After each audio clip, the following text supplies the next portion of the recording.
Imagine ancient Rome at dawn. The first light of day spills over the 7 hills, catching the polished bronze of legionary helmets and the marble of newly built forums. The city begins to stir. In the barracks, soldiers ready their gear. In the markets, vendors arrange their wares. And in the heart of it all, one name is spoken with a mix of reverence and a GUI.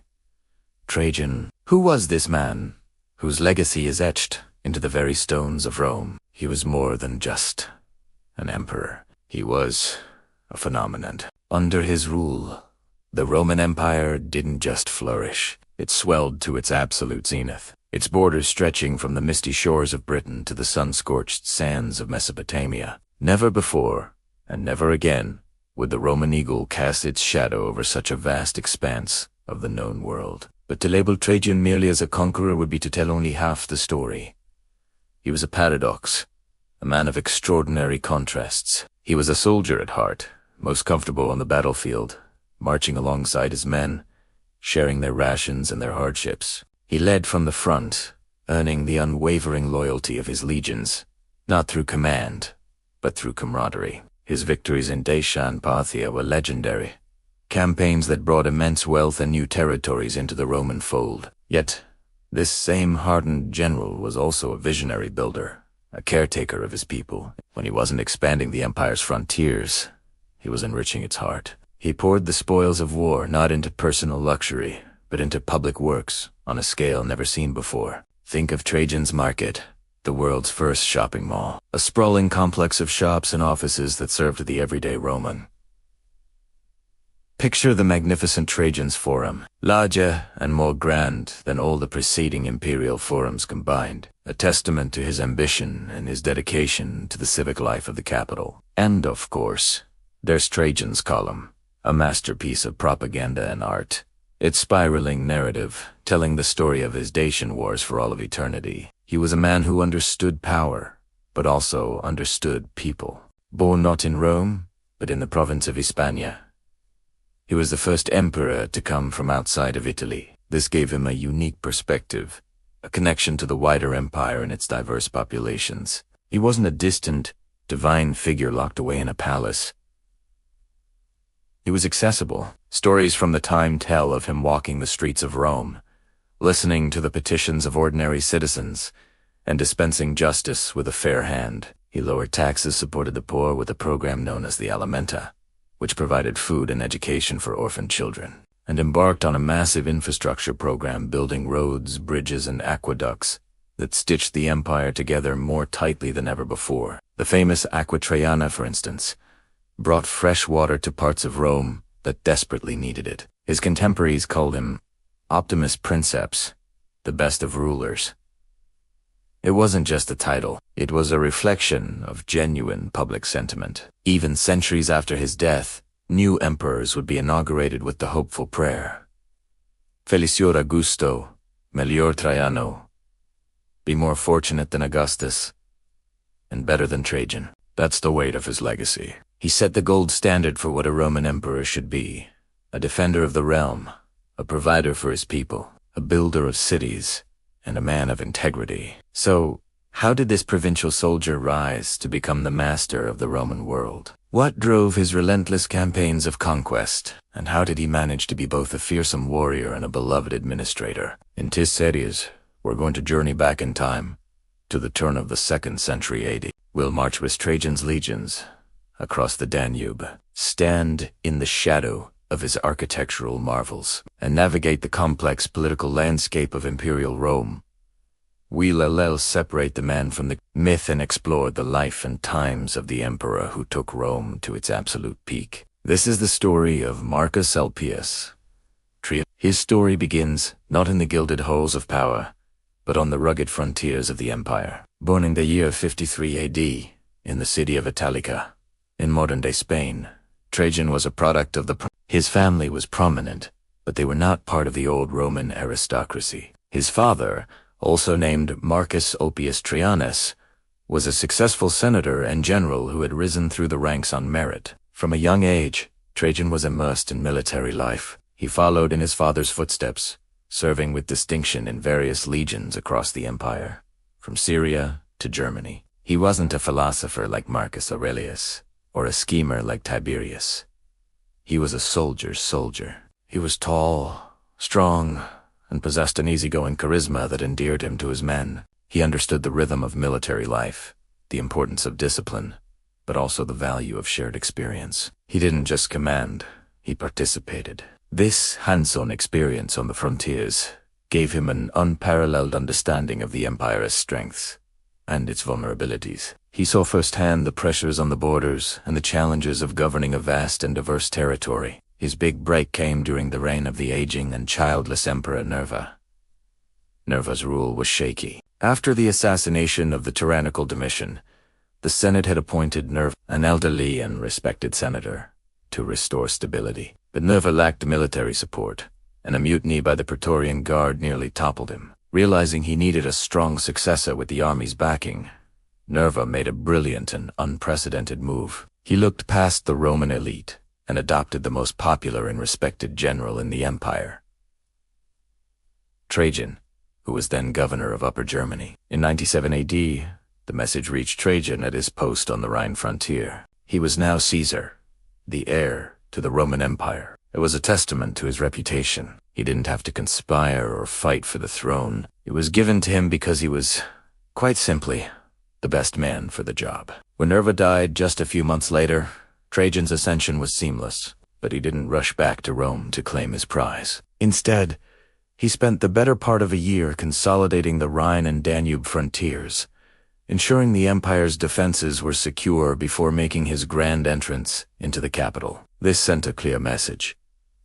The security of the empire came first. When he finally did arrive in Rome, he did so not in a lavish chariot, but on foot, mingling with the crowds and greeting senators by name. This humility and approachability immediately won over the hearts of the Roman people, who were tired of the arrogance and paranoia of previous emperors. He was one of them, a man of the people, despite holding absolute power. This set the stage for a reign that would redefine the Roman Empire. Trajan inherited a state that was relatively stable, but facing significant challenges, particularly along its northern border with Dacia, a powerful kingdom in modern-day Romania. The Dacian king, Decebalus, was a formidable adversary who had previously humiliated Rome.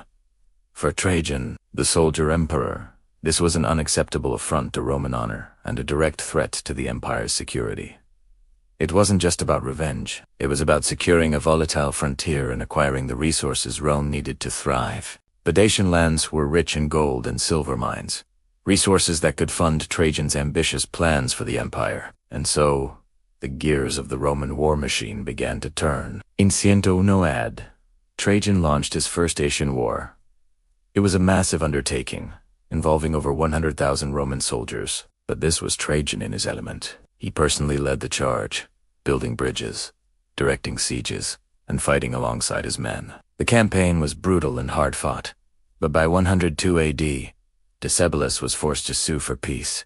However, the Dacian king was not one to remain subdued. He soon broke the treaty, and in 105 AD, Trajan returned, this time determined to end the Dacian threat for good. The Second Dacian War was even more decisive. The Romans, under the brilliant engineering of Apollodorus of Damascus, built a massive stone bridge across the Danube River, a feat of engineering that stunned the ancient world and allowed Roman legions to pour into Dacia. The Dacian capital, Sarmisegetusareia, was besieged and ultimately destroyed. Decebalus, rather than face capture, took his own life. Dacia was annexed as a new Roman province, and the spoils that flowed back to Rome were immense.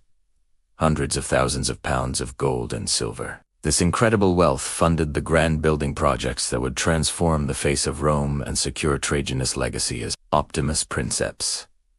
We've only just begun to scratch the surface of this remarkable emperor's reign.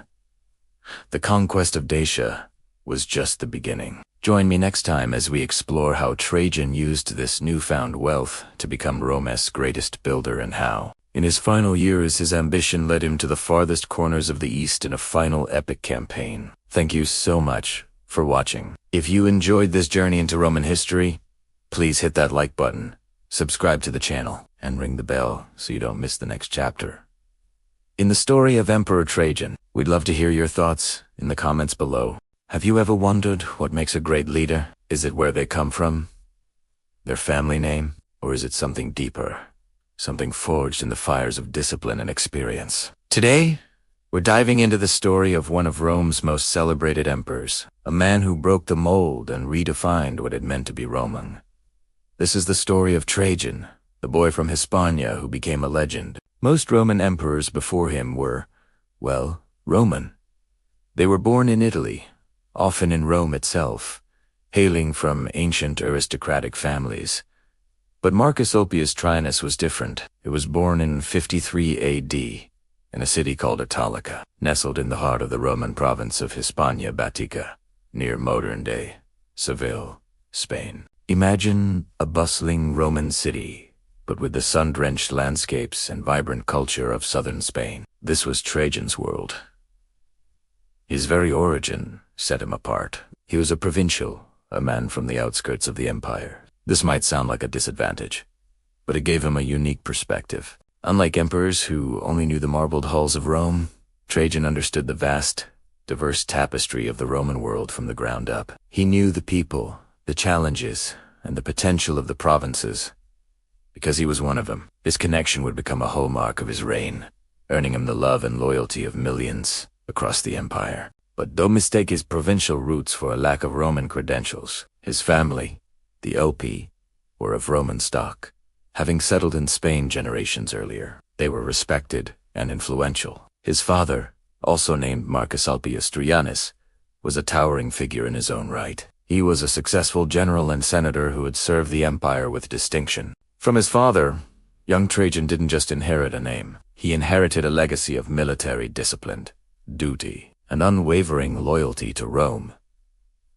Growing up in a military family on the frontier of the empire shaped Trajan profoundly. He wasn't raised in decadent luxury. His playground was likely the training grounds, his lullabies the marching songs of legions. He learned early on the value of hard work, the importance of earning respect rather than demanding it, and the art of leading men. He climbed the military ladder, the asterisk, curses, honorum, asterisk, not through entitlement, but through sheer competence and dedication. He served on the Rhine frontier, one of the most volatile borders of the empire, where he honed his skills as a commander and earned the trust of his soldiers. His reputation grew steadily. He was known as a soldier's soldier fair, demanding, but always leading from the front. He shared his men's hardships, ate the same rations, and marched alongside them. This wasn't for show, it was who he was. This authenticity created an unbreakable bond between him and his legions. They didn't just follow his orders, they believed in him.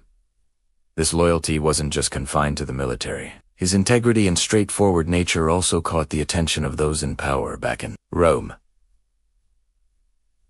The late 1st century was a turbulent time for the Roman Empire. The Flavian dynasty ended with the assassination of the tyrannical Domitian. The elderly and childless Emperor Nerva was chosen as a successor, a stopgap measure to prevent civil war. But Nerva knew the empire needed a strong, stable hand to guide it. He needed a successor who commanded the respect of the army and the people. His gaze fell upon the celebrated general on the German frontier. In a move that would change the course of Roman history, Nerva officially adopted Trajan as his son and heir in 97 AD. This was revolutionary. For the first time, an emperor was chosen not based on bloodline, but on merit. The best man for the job was selected, regardless of his birthplace. When Nerva passed away shortly after, Trajan's ascension to the throne was seamless. The message was clear. A new era had dawned. The boy from Italica, the provincial soldier, was now the most powerful man in the world. But he didn't rush to Rome to claim his throne. Instead, he stayed on the frontier for nearly 2 years, securing the borders and finishing the work he had started. This act spoke volumes about his priorities. The security and stability of the empire came first. When he finally did enter Rome, he did so on foot, without pomp or circumstance, greeting senators and commoners with equal respect. The people of Rome, accustomed to the arrogance of past emperors, were stunned. They saw in him not a master, but a leader. a first citizen. An asterisk. Optimus Princeps. Asterisk. The best ruler. This was the foundation upon which Trajan built his legendary reign, his humble beginnings in Hispania, his military upbringing, and his deep connection to the people of the provinces. Weren't obstacles to be overcome, they were the very ingredients of his greatness.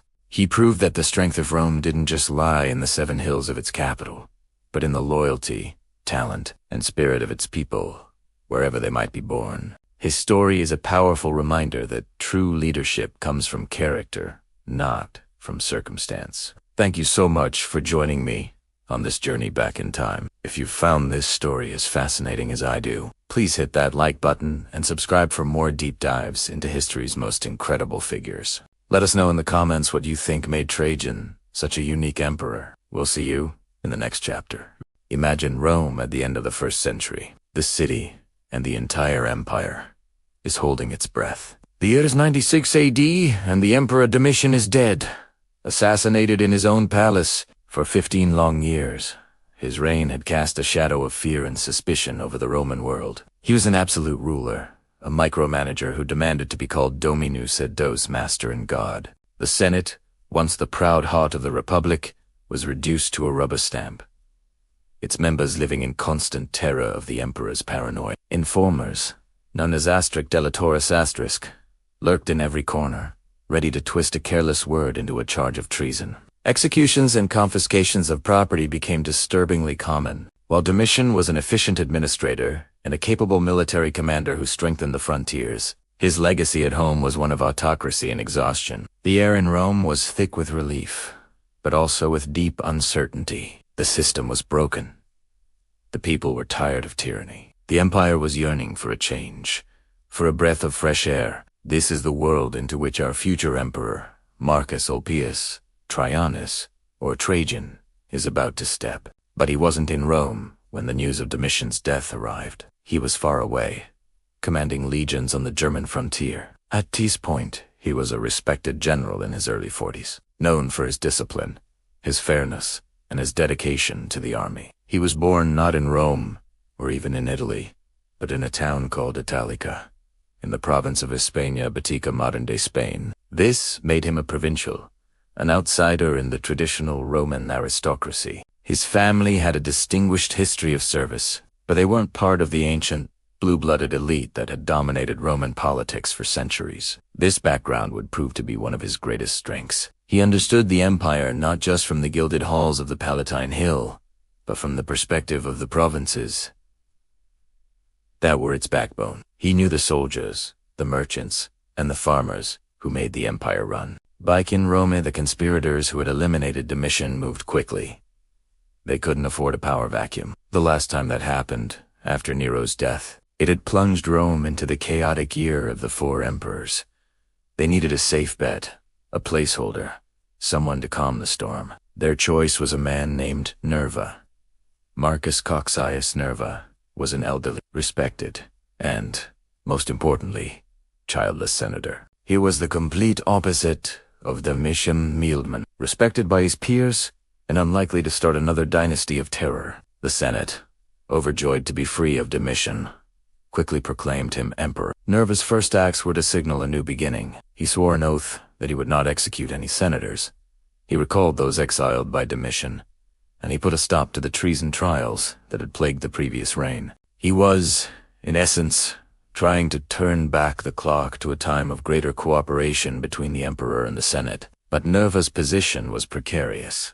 He was old, he had no direct heir, and crucially, he lacked the support of the army. The Praetorian Guard, the emperor's personal bodyguards, were furious about Domitian's assassination. They had been loyal to Domitian, who had raised their pay, and they saw his murder as an attack on their honor and their influence. In 97, at less than a year into Nerva's reign, the Praetorians surrounded the imperial palace and took the elderly emperor hostage.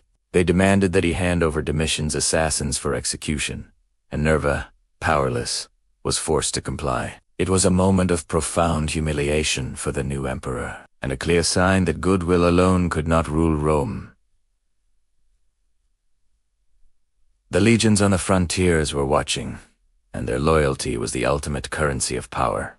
Nerva, a shrewd political survivor, understood this perfectly. He realized he needed to secure the succession and win over the military, and he needed to do it fast. He couldn't just choose another old senator. He needed a man with military clout, a commander who was respected by the troops and capable of defending the empire. His gaze fell upon the man commanding the powerful legions in Germania's Superior. Trajan. It was a revolutionary choice. Instead of choosing a family member or a close political ally, Nerva opted for adoption based on merit. He was choosing the best man for the job, regardless of his background. In a public ceremony, Nerva went to the temple of Jupiter Optimus Maximus on the Capitoline Hill and formally adopted Trajan as his son and successor, granting him the title of Caesar. This was a pivotal moment in Roman history, establishing a precedent that would define the golden age of the 2nd century. The principle was simple, but brilliant. The current emperor would adopt a proven, capable man as his heir, ensuring a smooth transition of power and guaranteeing that the empire was led by the most competent individual available. This system became known as the era of the 5 good emperors, and it all started with Nerva's wise and selfless decision. He effectively said, "I may not be strong enough to hold this empire together, but I know the man who is." By adopting Trajan, Nerva secured his own reign and the stability of the entire Roman world. He had bridged the dangerous gap between a hated tyrant and a beloved leader. With his position as heir secure, Trajan didn't rush back to Rome to claim his inheritance. He stayed on the Rhine frontier, continuing his work of inspecting defenses and ensuring the loyalty of the legions. This sent a powerful message. His first duty was to the security of the empire. He was a soldier first, a politician second. When Nerva died of natural causes just a few months later, in early 98 AD, the transfer of power was seamless. The Senate confirmed Trajan as the new emperor without hesitation. The army was already his. The people of Rome waited with anticipation for the arrival of this provincial general who had been chosen to heal the wounds of the past and lead them into a new era. The stage was set. The exhaustion of Domitian's reign was over. The brief, transitional period of Nerva had paved the way. Now, the age of Trajan was about to begin, and with it, the Roman Empire would reach its absolute peak of power, prosperity, and territorial expansion. So, as we move forward, remember this context. A Rome scarred by tyranny, a military demanding respect, and an empire in desperate need of a leader who could balance the power of the sword with the art of governance. Trajan was that leader. His unique background as a provincial soldier gave him the perfect perspective to understand and rule the vast, multicultural entity that was the Roman Empire. The world he inherited was one of tense stability, but the foundations for greatness had been laid. The story of how he built upon those foundations is the story of Rome at its zenith. Thank you so much for watching. If you enjoyed this journey back in time, please hit that like button, subscribe for more chapters of our story, and ring the bell so you don't miss our next episode on Trajan's rise to power. See you next time. Welcome back to our series on the Titans of Rome. Today, we delve into a pivotal moment, a transition of power that would change the course of the Roman Empire forever. Let's talk about the day an old, beleaguered emperor named Nerva made a choice that secured his legacy and gave Rome one of its greatest leaders. This is the story of Trajan's adoption. So, picture this. It's the year 97 AD. The dust has barely settled from the assassination of the tyrannical Emperor Domitian. The Senate, eager to reclaim some of its lost authority, quickly appoints one of its own, a respected, elderly senator named Marcus Cocceius Nerva. He was a safe choice, a man without children, which meant no new dynasty to worry about. Nerva was known for his mild temperament and his long, distinguished career. He seemed like the perfect man to heal the wounds of a fractured Rome. Nerva started strong. He swore an oath never to execute a senator. He recalled exiles and eased the tax burden. He was, by all accounts, a good and decent man, trying to steer the ship of state back to calmer waters. But there was one massive problem he couldn't ignore. The army. Specifically, the Praetorian Guard.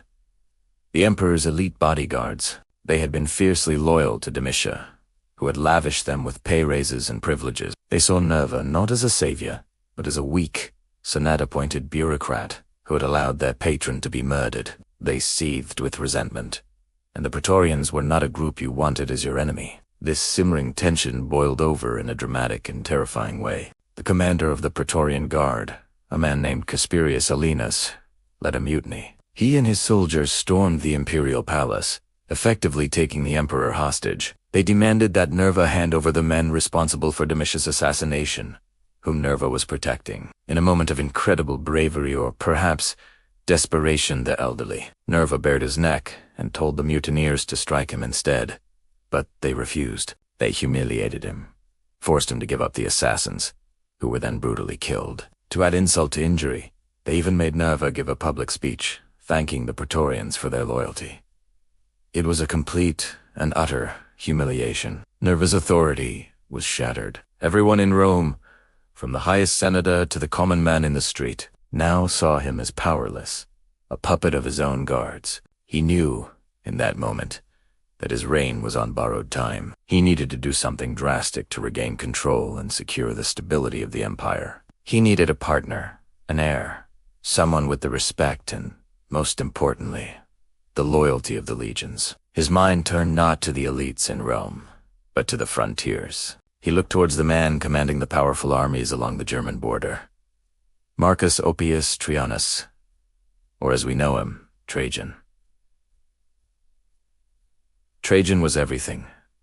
Nerva was not. He was in the prime of his life, a career soldier, born in the province of Hispania, Baetica modern day.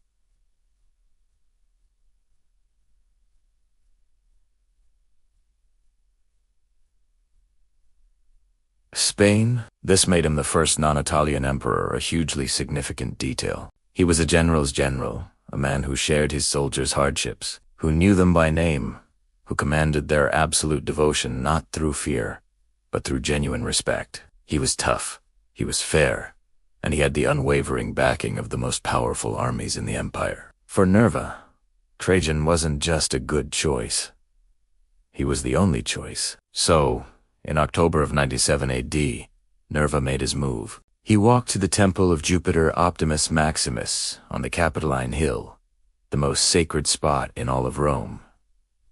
In a grand public ceremony, he declared that he was adopting Trajan as his son and successor. "I proclaim it for all to hear. May this be a good and happy event for the Senate, the Roman people, and for me. I hereby adopt Marcus Ulpius Traianus."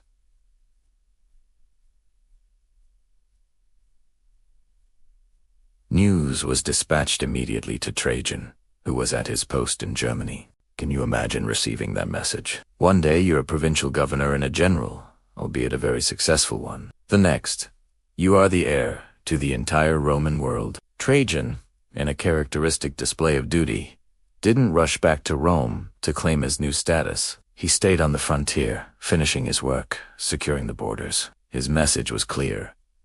The security of the empire came first. This act alone won him immense admiration back in the capital.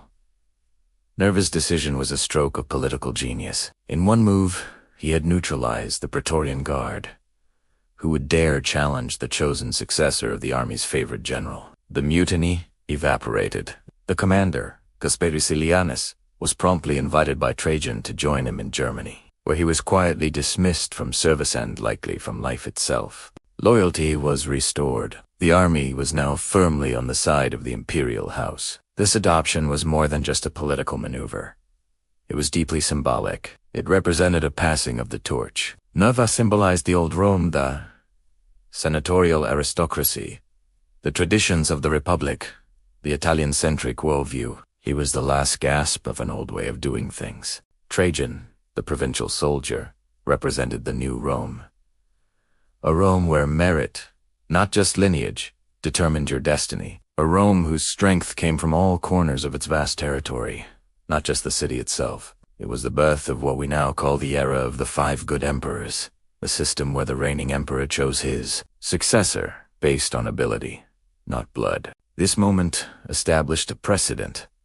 The concept of the best man for the job, the adoptive emperors, as they came to be known, would preside over the absolute peak of Roman power and prosperity. an era of relative peace and stability known as the Pax Romana. And it all began with one elderly, embattled emperor making a wise and selfless choice. He recognized his own limitations and put the good of the state above his own pride. Just a few months later, in January of 98 AD, Nerva died of natural causes. He had reigned for only 16 months, but his final act had secured his place in history. He had bridged the gap between a bloody tyranny and a golden age. Upon receiving the news, Trajan finally returned to Rome, not as a conquering general, but as the people's emperor, entering the city on foot to the cheers of an adoring crowd. The stage was set. The reign of Optimus Princeps, the best ruler, was about to begin. And that's a story for our next chapter.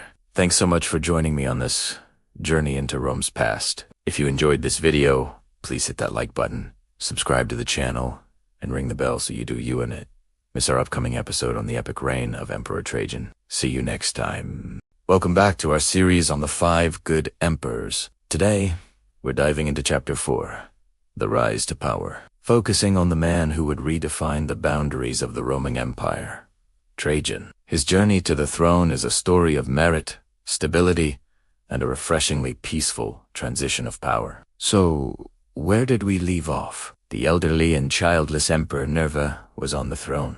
His reign, though short, was marked by a crucial decision that would shape the destiny of Rome for the next century, facing pressure from the powerful Praetorian Guard, who was still fuming over the assassination of their favorite emperor. Nerva knew he needed to secure the succession and stabilize the empire. His solution was brilliant and unprecedented. Instead of choosing a blood relative, he looked for the most capable man for the job, and that man was Marcus Ulpius Trianus, or as we know him, Trajan. At this point, Trajan wasn't a court politician scheming in Rome. He was a seasoned military commander, stationed far from the capital as the governor of Germania Superior. Imagine him, a career soldier, managing the volatile Rhine frontier, one of the most critical military zones in the entire empire. He was born in the province of Hispania Baetica, in what is now modern-day Spain, making him the first Roman emperor born outside of Italy. This was a huge deal.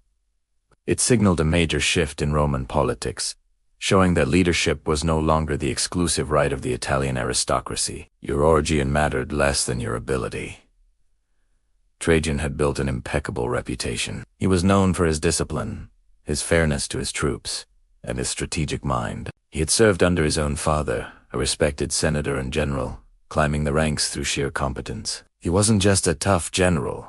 He was seen as a man of character and integrity, someone who commanded loyalty, not through fear, but through respect. This reputation was his greatest asset. When Nerva needed an heir who could command the respect of the military and secure the borders, Trajan was the obvious choice. In 97 CE, Nerva formally adopted Trajan as his son and successor. This wasn't a quiet family affair. It was a public declaration broadcast across the empire. The message was clear.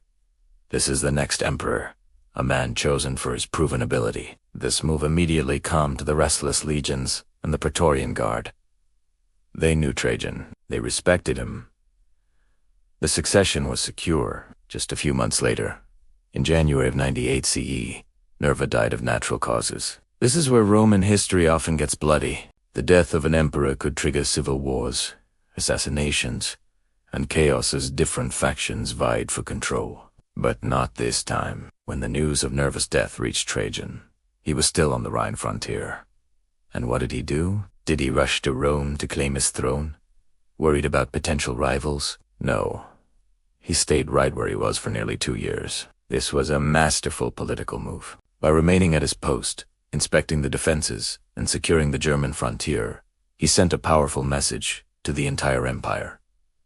The security of Rome comes first. The duty of the emperor is to serve and protect, not to indulge in the luxuries of the capital. This deliberate delay showed his confidence and his priorities. He wasn't an insecure ruler desperate to consolidate power. He was a commander-in-chief, finishing his job before taking on the next one. This act of quiet, dutiful strength earned him immense respect back in Rome.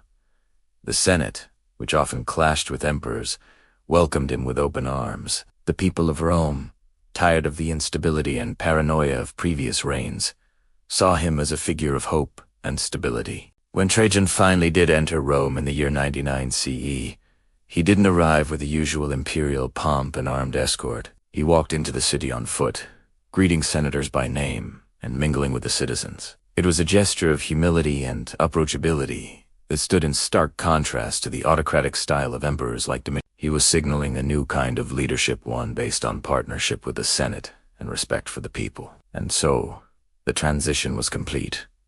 No civil war, no purges, no chaos. Just a smooth, stable, and widely celebrated transfer of power from an aging emperor to his chosen merit-based successor. This peaceful ascension in 98 CE set the stage for what would become one of the most successful and celebrated reigns in Roman history. It was a testament to Nerva's wisdom and Trajan's character, a rare moment of calm that allowed the Roman Empire to enter a true golden age. Trajan's rise to power wasn't a story of backstabbing or intrigue. It was a story of a lifetime of service, being recognized and rewarded. It proved that the system of adopting the best man for the job could work, and it laid the foundation for an era of unprecedented peace and prosperity. Thank you so much for joining me for this part of Trajan's story. In our next episode, we'll explore what he did with his power, from his massive public building projects to his legendary military campaigns in Dacia.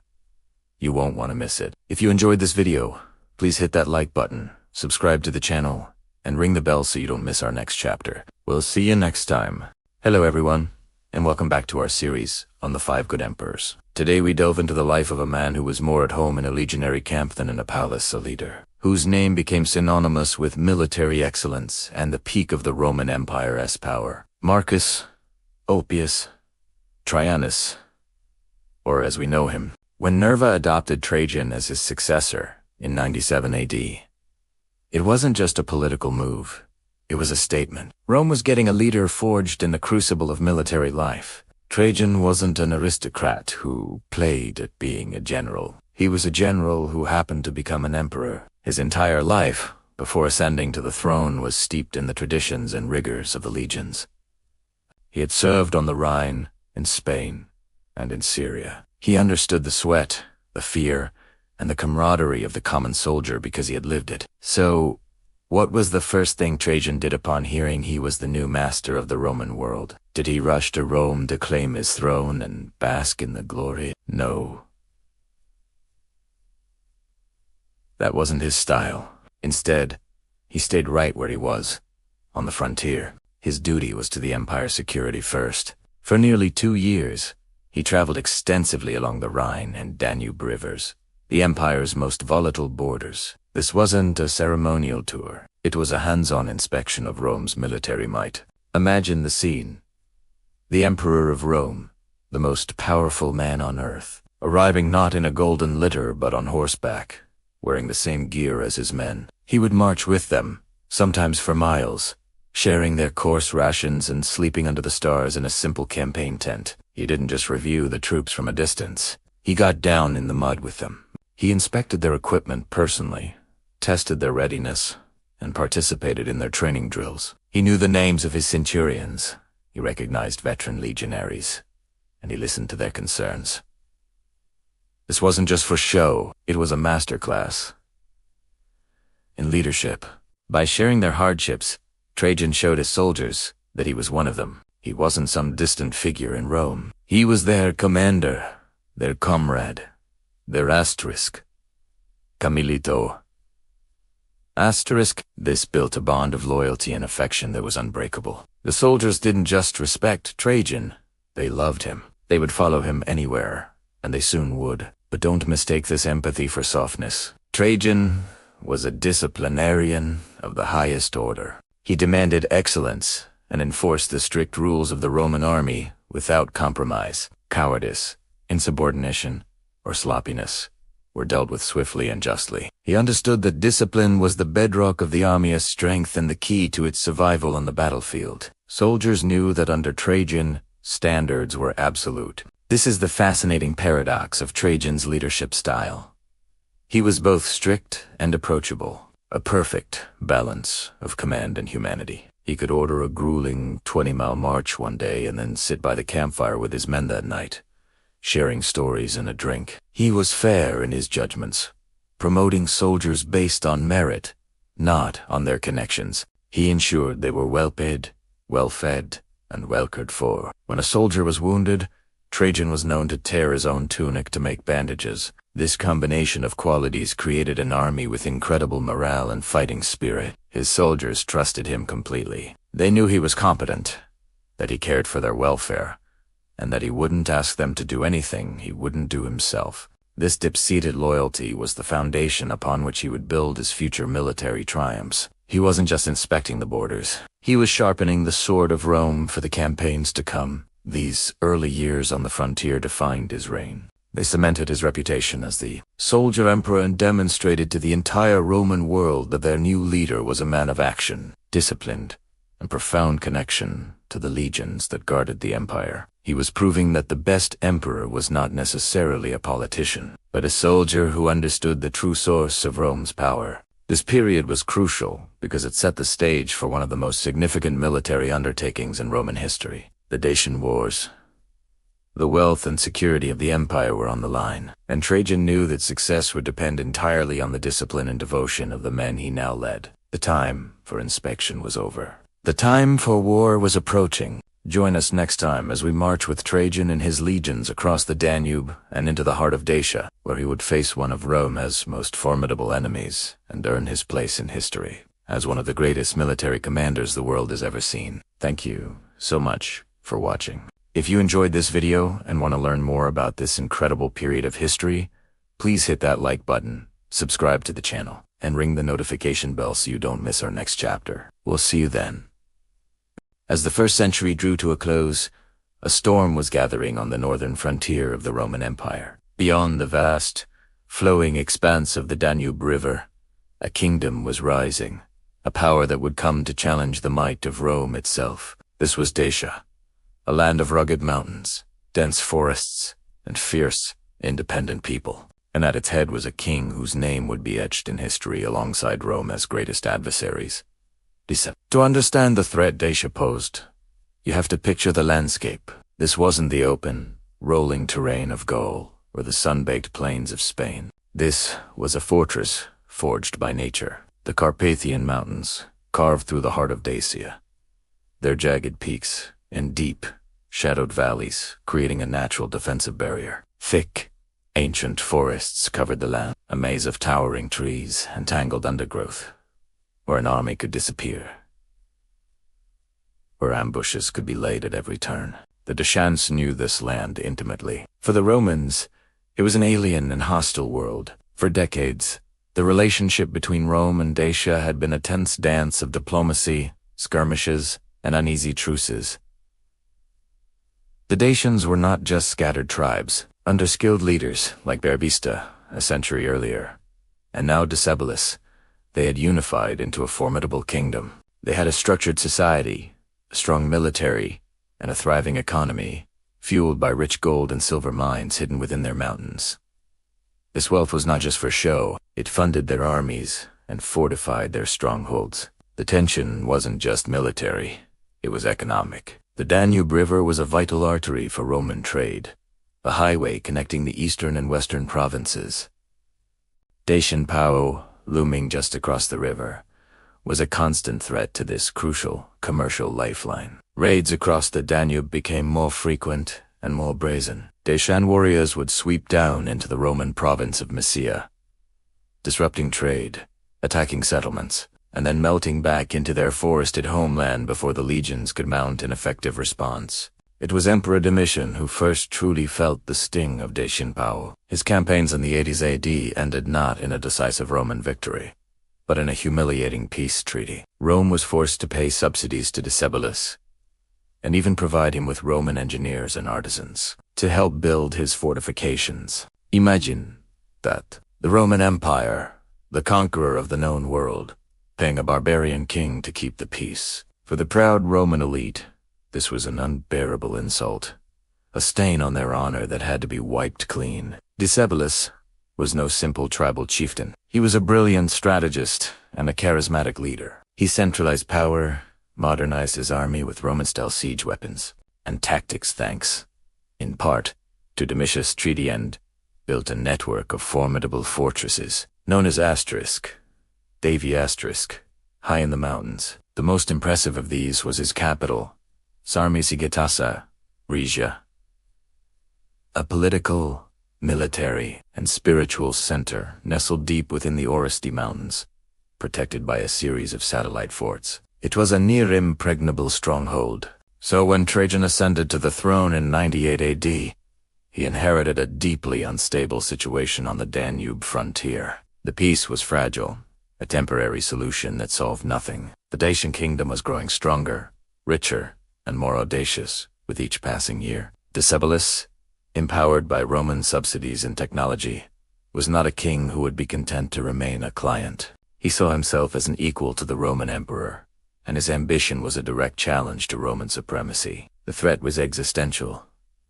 It wasn't just about lost trade or wounded pride. A powerful, independent, and hostile kingdom on the very doorstep of the empire was a strategic nightmare. It could inspire other tribes to revolt, drain the imperial treasury, and tie down legions that were needed elsewhere. The Dacian problem wasn't just a border dispute. It was a cancer growing on the northern frontier, and if it wasn't dealt with decisively, it could threaten the stability of the entire empire. Trajan, a soldier emperor with a lifetime of military experience, understood this perfectly. He knew that Domitian's treaty was nothing more than a postponement of the inevitable. The honor of Rome had to be restored, the border had to be secured, and the Dacian threat had to be eliminated, once and for all. The stage was set for one of the most epic conflicts of the ancient world. The tension was palpable along the Danube, as two of history's great leaders, Trajan and Decebalus, prepared for a war that would decide the fate of the region for centuries to come. The legions were gathering, the eagles were polished, and the eyes of the entire Roman world turned north, toward the mountains of Dacia. The war was coming. Thank you so much for watching. If you enjoyed this journey back in time, please hit that like button and subscribe to the channel for more stories from the annals of history. We'll see you in the next chapter. Hello and welcome back to our series on the life of Emperor Trajan. Last time, we saw how Trajan consolidated his power, earned the love of the people, and prepared Rome for what was to come. Now, the time for preparation is over. The shadow of Dacia and its formidable king, Decebalus, looms large over the northern frontier. This is the story of the First Dacian War.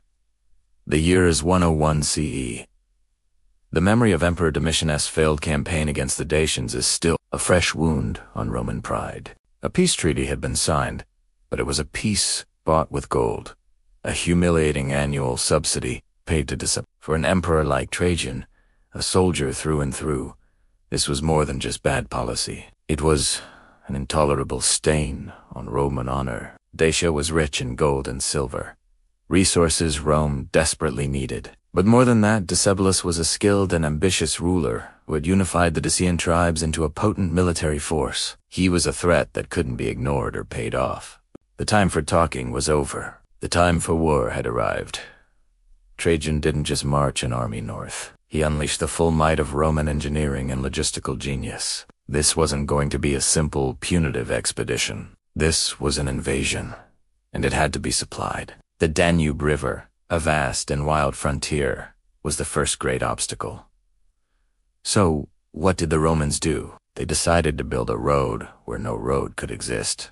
Engineers were lowered down cliff faces in baskets, where they chiseled a pathway directly into the sheer rock of the Iron Gates Gorge. This incredible feat, known as Trajan's Road, allowed legions and supply wagons to move along the riverbank, bypassing treacherous rapids.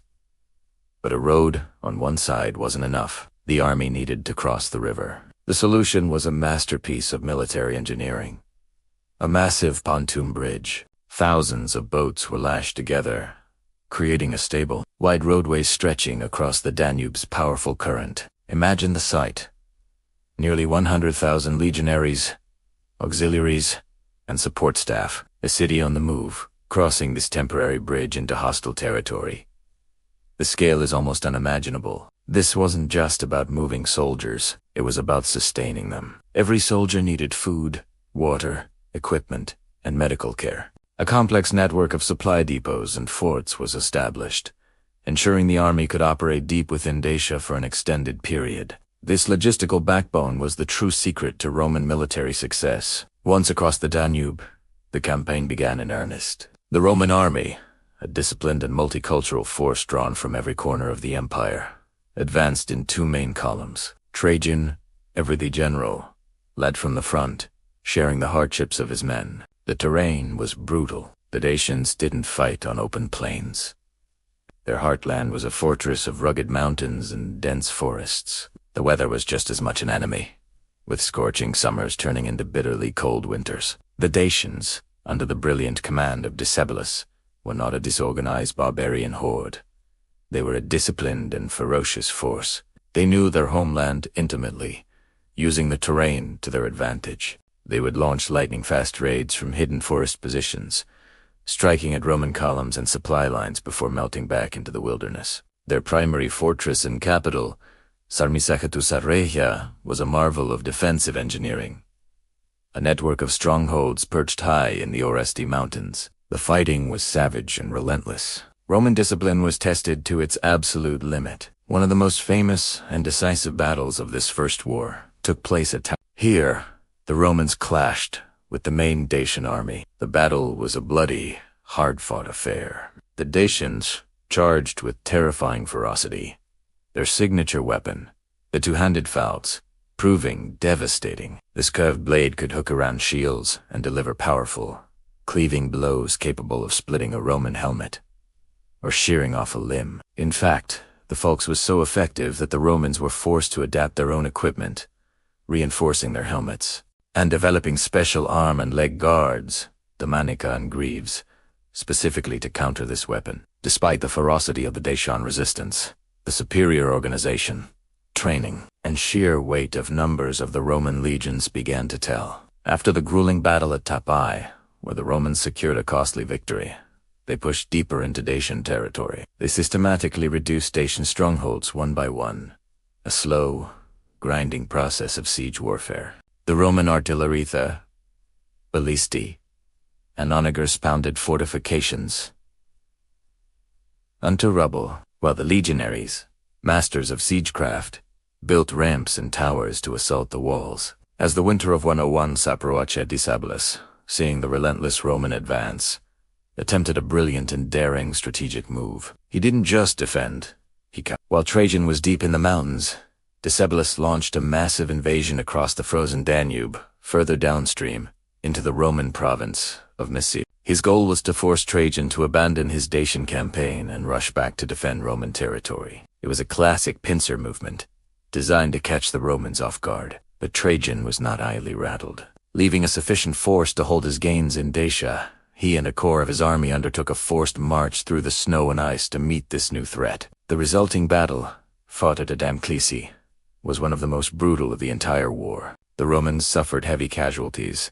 but in the end, their discipline held. They crushed the Dacian Sarmatian force, securing the Roman frontier. A massive monument, the Tropium Traiani, was later built on the site to commemorate this hard-won victory. With his gambit failed and his army in Mysia destroyed, Decebalus was in a desperate position. By the spring of 102 CE, Trajan had returned to Dacia and was closing in on the capital Sarmazi. The Roman war machine was tightening its grip, capturing the king's own sister in the process. Facing total annihilation, Decebalus had no choice.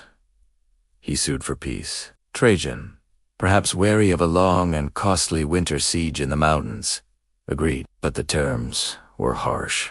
Decebalus had to surrender all Roman deserters who had fled to his side. He was forced to tear down the walls of his fortresses, surrender his weapons and siege engines, and cede territory to Rome. Most importantly, he had to subordinate his foreign policy to Rome, effectively becoming a client king. The First Dacian War was over. Trajan returned to Rome in triumph, celebrating his victory and taking the title Dacius. The legions had proven their worth. The honor of Rome was restored, and the northern frontier was, for the moment, secure. But anyone who knew Decebalus understood the truth. This wasn't an end. It was an intermission. The Dacian king was a proud and resilient leader who had been defeated, but but not broken. His spirit was unyielding. The peace was fragile, a temporary truce in a conflict that was far from finished. The stage was now set for the final, epic confrontation that would decide the fate of Dacia once and for all. Thank you so much for watching. This was a story of logistics, brutal warfare, and the clash of two incredible leaders. If you enjoyed this chapter of Roman history, please consider hitting that like button and subscribing to the channel for more. Join us next time as we explore the uneasy peace and the inevitable countdown to the Second Dacian War. Until then, stay curious. Hello, history buffs, and welcome back. Last time, we left Trajan and Deceblis in a fragile peace. Well, as you might have guessed, that peace didn't last. The ink on the treaty was barely dry when the fierce Dacian king, Deceblis, began plotting his comeback. He wasn't one to simply accept defeat. He started rebuilding his forts, rearming his warriors, and reaching out to Rome's enemies for alliances. For Emperor Trajan, this was a direct challenge, a flagrant violation of their agreement. It was an act of rebellion that could not be ignored. The stage was set for a final, decisive confrontation. In 105 CE, Trajan, determined to end the Dacian threat once and for all, mobilized his legions for a second campaign. This wasn't just about enforcing a treaty. It was about Roman honor and security. The Second Dacian War had begun, and peacetime there would be no negotiations. It would be a fight to the finish. Trajan's response was swift and massive. He didn't just reassemble his previous army. He brought even more forces to bear. His masterpiece of engineering, the Great Bridge over the Danube, which we discussed earlier, now served as a superhighway for Roman legions pouring into Dacian territory. The campaign began with a multi-pronged invasion. Roman columns advanced relentlessly, not just aiming for a single battle, but systematically conquering the land. They built roads, established fortified camps, and cut off Dacian supply lines with ruthless efficiency. The Dacians, fighting on their home turf, used guerrilla tactics. They ambushed Roman patrols in the dense forests and treacherous mountains of the Carpathians. They fought with the desperation of a people defending their homeland, inflicting casualties and slowing the Roman advance. But Trajan was prepared. His auxiliary troops, skilled in unconventional warfare, were often used to counter these hit-and-run attacks, clearing the way for the unstoppable might of the legions. Every Dacian victory was temporary. Every Roman setback was quickly overcome. The sheer scale and organization of the Roman war machine were overwhelming. The initial phase of the war was a series of brutal, grinding battles across the Dacian heartland. We see these clashes immortalized on Trajan's column. One panel might show Roman legionaries in their tight testudo formation, their shields locked together like a tortoise shell, advancing under a hail of Dacian arrows and javelins. Another depicts a chaotic melee in a forest clearing, with Romans and Dacians locked in desperate hand-to-hand combat. The Dacians, with their distinctive curved swords, the falx, were fearsome opponents. These weapons were so effective at hooking shields and inflicting horrific wounds that the Romans had to reinforce their helmets with crossbars for extra protection. You can actually see these modified helmets on the column's carvings, a testament to the respect the Romans had for their enemies' prowess. But for every Dacian warrior, there seemed to be 10 Romans. The battles were a grim attrition, and the Dacians, despite their incredible bravery, were slowly being bled dry. Trajan was not just conquering land. He was systematically dismantling Deceblis' ability to wage war. As the Roman legions pushed deeper, all roads led to one place, Sarme Sakatusa, Rhaetia, the heart of the Dacian kingdom. This wasn't just a city. It was a fortress complex, nestled high in the Oresti Mountains. It was a network of citadels, sanctuaries, and settlements, designed to be the ultimate bastion of Dacian power and spirituality. The Romans had reached its outer defenses in the First War, but now their goal was its total destruction. The siege of Sarmizegetus in 106 CE was the climax of the campaign. The Romans surrounded the fortress, building siege works, catapults, and battering rams. The Dacians, trapped inside, defended their capital with ferocious determination. They rained down arrows, rocks, and anything they could find on the attackers below. Trajan's column depicts the intensity of the siege. legionaries scaling walls on ladders, Dacians pushing them back, and the constant bombardment from Roman artillery. Water pipes leading to the fortress were discovered and cut, tightening the noose. The pressure was immense. Finally, after a long and bloody struggle, the Romans breached the walls. The fall of Samosata was a brutal and tragic affair. Once inside, the Roman soldiers showed little mercy. The city was sacked, its sacred sites were desecrated, and its buildings were put to the torch. What had been the proud capital of a powerful kingdom was reduced to rubble and ash. The Romans were meticulous in their destruction, determined to erase it from the map and from memory. But what of King Decebalus? He had managed to escape the fall of his capital, fleeing with a small band of loyal followers into the mountains. He was a king without a kingdom, a warrior without an army, but he refused to surrender. A relentless manhunt began. Roman cavalry, led by an officer named Tiberius Claudius Maximus, scoured the wilderness, hot on his trail. They finally cornered the fugitive king. The famous scene, again depicted on Trajan's column, shows Decebalus' last hope gone, cornered by the Roman horsemen. Rather than face the humiliation of being captured and paraded through the streets of Rome and Trajan as triumph, he made his final choice. Decebalus, the proud king, who had defied Rome for years, took his own life. He sat beneath a tree and slit his own throat, choosing death as a free man over life as a captive. It was a tragic, yet noble end for one of Rome's greatest adversaries. Tiberius Maximus arrived just moments too late to take him alive. He cut off the king's head and hand and brought them back to Trajan as proof of his death. The war was officially over. The sight of Decebalus' head being displayed to the Roman troops marked the definitive end of Dacian independence. For Trajan and for Rome, it was the ultimate victory. The Dacian threat, which had loomed over the Danube frontier for decades, was finally extinguished. The end of the war ushered in a new era for the region and for the Roman Empire. With the death of Decebalus and the fall of his capital, Dacia ceased to exist as an independent kingdom. It was formally annexed and became a new Roman province. This was a massive acquisition of territory, rich in resources, especially gold. The Dacian wars were incredibly profitable for Rome. It is said that Trajan brought back so much gold from the Dacian mines that it allowed him to fund one of the most ambitious building programs in Roman history. The city of Rome was transformed with new forums, markets, and monuments, including the magnificent Trajan's Forum and, of course, the very column that tells this story in stone. The conquest also had a lasting demographic impact. The province was Romanized. Colonists from all over the empire settled there, bringing the Latin language and Roman culture with them. This fusion of Dacian and Roman heritage is the foundation of the modern Romanian people and their language. So, in a very real way, the legacy of these ancient wars is still alive today in the heart of Europe. The Second Dacian War was a brutal, total war that resulted in the complete annihilation of a kingdom. It stands as a testament to the power, organization, and ruthlessness of the Roman military machine at its zenith under Emperor Trajan. It also tells the story of the incredible courage and tragic fate of the Dacian people and their formidable king.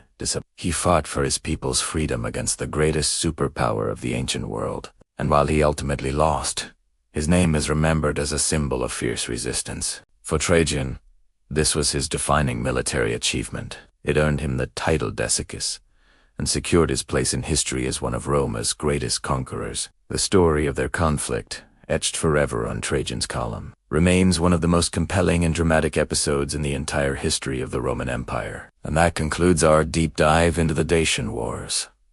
What a journey it's been. From the initial clashes to the final, dramatic conclusion, it's a story of ambition, engineering, and raw courage. Thank you so much for joining me on this historical adventure. If you enjoyed this video and want to explore more incredible stories from the past, please hit that like button, subscribe to the channel, and ring the notification bell so you never miss an update. Your support means the world and helps us continue to bring history to life. Until next time, stay curious. Video begins showing grand visuals of ancient Rome, perhaps a CGI reconstruction of the triumphal route. The mood is celebratory and epic. Hello history lovers, and welcome back to our journey through the Roman Empire. Today, we witness one of the most spectacular moments in Roman history. The triumphant return of Emperor Trajan after his conquest of Dacia. Get ready for a celebration of epic proportions. Imagine the scene. It's the year 106 AD. After 2 grueling wars, the powerful Dacian kingdom has finally fallen. Emperor Trajan, the soldier emperor, is coming home, and Rome is ecstatic. For days, the city has been buzzing with anticipation. Streets are decorated with garlands, and the air is thick with excitement. This isn't just a military victory. It's a defining moment for the entire empire. The day of the triumph arrives. The procession begins outside the city walls. A massive, snaking line of soldiers, senators, and spectacle. The Roman people, from the wealthiest patrician to the poorest plebeian, line the streets, their cheers echoing off the marble buildings. They've waited for this, a sign that their empire is stronger and more secure than ever before. Leading the procession are the captured spoils of war, a treasure trove beyond imagination. Carts groan under the weight of Dacian gold and silver weapons, armor, sacred objects, and untold amounts of raw bullion. The historian Crichton, who was there, wrote that over 500,000 pounds of gold and 1,000,000 pounds of silver were brought back to Rome. This wasn't just loot, it was the entire national treasury of a conquered kingdom. The sheer scale of this wealth was something Rome had never seen before. Next come artistic representations of the war itself. Massive, painted panels on wagons depict key moments. Roman legions crossing the Danube on their incredible bridge, fierce battles in the Dacian mountains, the siege of the capital, Sarmisegetusa, and the final, tragic end of the Dacian king, Princeps. These were the highlight reels of the ancient world, showing the public exactly what their soldiers had endured and achieved. They were a powerful tool of propaganda, reinforcing the narrative of Roman might and Dacian defeat. Then, the exotic sights of the conquered land, strange animals from the dense forests of Dacia, are paraded through the streets, captivating the urban crowds. But the most somber part of the procession is the prisoners. Thousands of Dacian warriors, once proud and free, now walk in chains. Their presence is a stark, living symbol of Roman dominance. It is a sobering reminder that Rome's glory was often built on the subjugation of others. And then, he appears, riding in a magnificent 4-horse chariot. The quadriga asterisk, is the man of the hour. Emperor Trajan. He's not dressed as a general but as a god. His face painted red in the tradition of Jupiter, the king of the gods. He wears a purple toga embroidered with gold and holds an ivory scepter. A slave stands behind him in the chariot, holding a golden crown over his head, continuously whispering in his ear, "Memento mori, remember you are mortal." It was a crucial reminder, even at the peak of his glory, that he was still a man, not a divine being. The crowd erupts. They chant his name, Trajanus, Imperator, Optimus Princeps, the best ruler. He is their hero, the emperor who expanded the empire to its greatest extent and brought back unprecedented wealth. He smiles and waves, the perfect image of a victorious leader, connecting with his people. His popularity soars to incredible heights. He is everything a Roman emperor was supposed to be: a brilliant general, a capable administrator, and a man of the people. The procession wends its way through the city, passing through specially erected triumphal arches, past the Forum, and finally ascending the Capitoline Hill.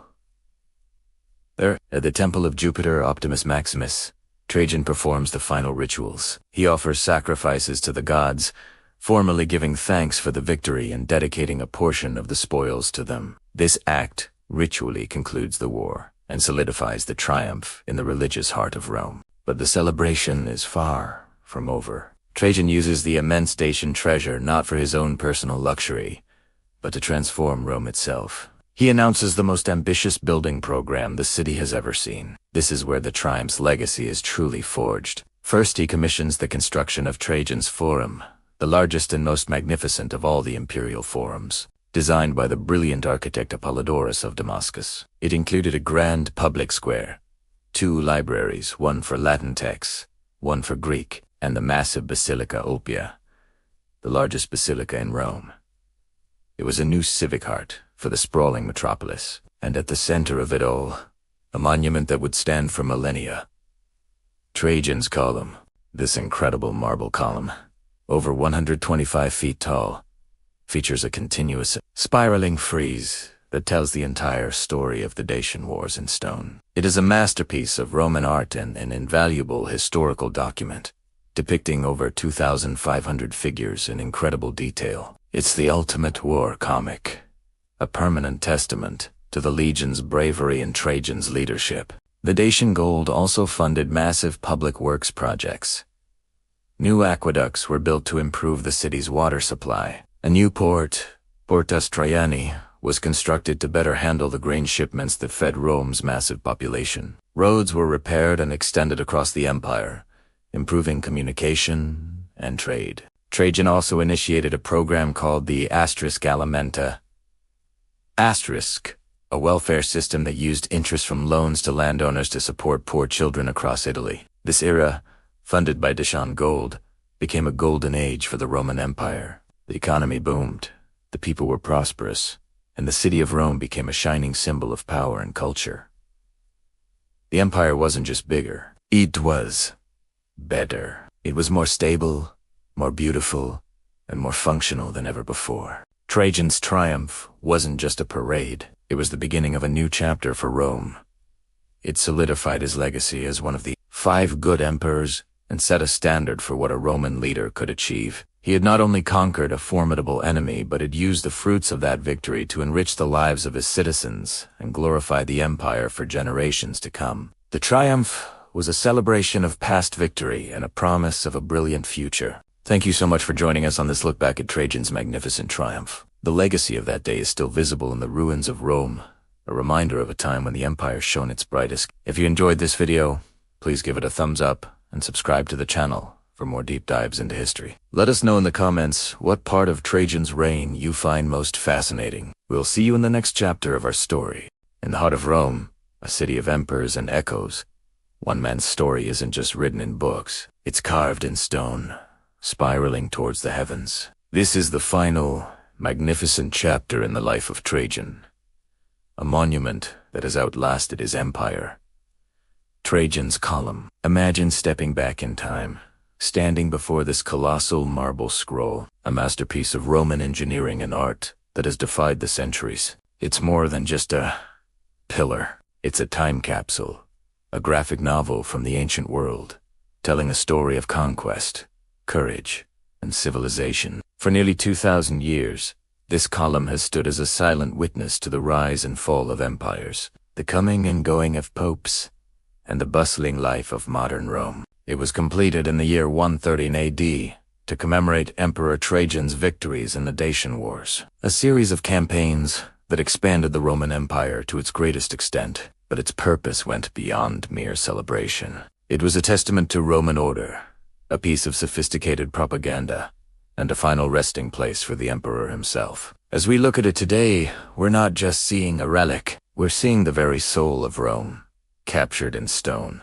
Let's get closer. The column stands at an impressive 38 meters, or about 125 feet, tall, but its height is only the beginning of its marvel. What truly captivates is the continuous helico-frieze that winds its way up the shaft 23 times. This isn't just random decoration, it's a meticulously detailed narrative. Over 155 scenes and more than 2,600 figures bring the Dacian campaigns to life. It's like an ancient film strip, unspooling a grand epic. The level of detail is simply breathtaking. You can see Roman soldiers building forts, crossing rivers on pontoon bridges, and engaging in battle. You see the enemy, the Dacians portrayed not as faceless barbarians, but with a sense of dignity and respect.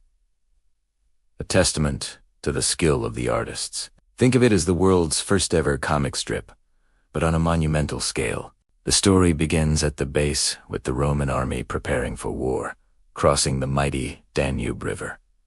As you follow the spiral upwards, you witness the entire saga unfold.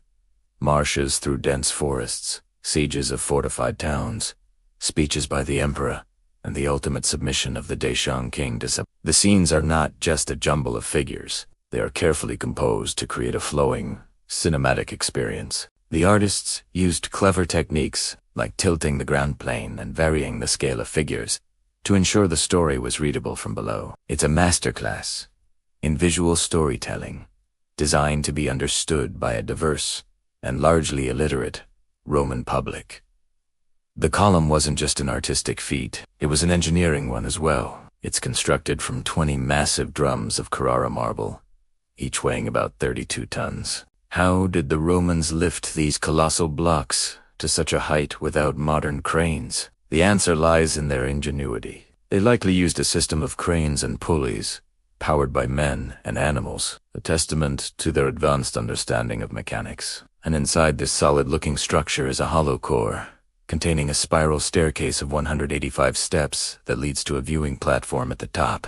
This internal staircase, carved from the solid marble drums, is a marvel in itself, providing both structural integrity and access. Originally, the column was crowned with a bronze statue of Trajan. While that statue is long gone, replaced in the 16th century with one of St. Peter, the column's narrative power remains undiminished. One of the most fascinating aspects of the column is its historical value. For historians, it's an unparalleled source of information. It provides a visual record of Roman military uniforms, weapons, equipment, and tactics that no written text could ever offer. We see the standardized gear of the legionaries, the intricate details of their siege engines, and the precise construction of their camps. The scenes of soldiers building infrastructure are just as prominent as the battle scenes, emphasizing a key aspect of Roman ideology, that they were not just conquerors, but builders of civilization. They brought roads, bridges, and order to the lands they subdued. The column is a celebration of the asterisk,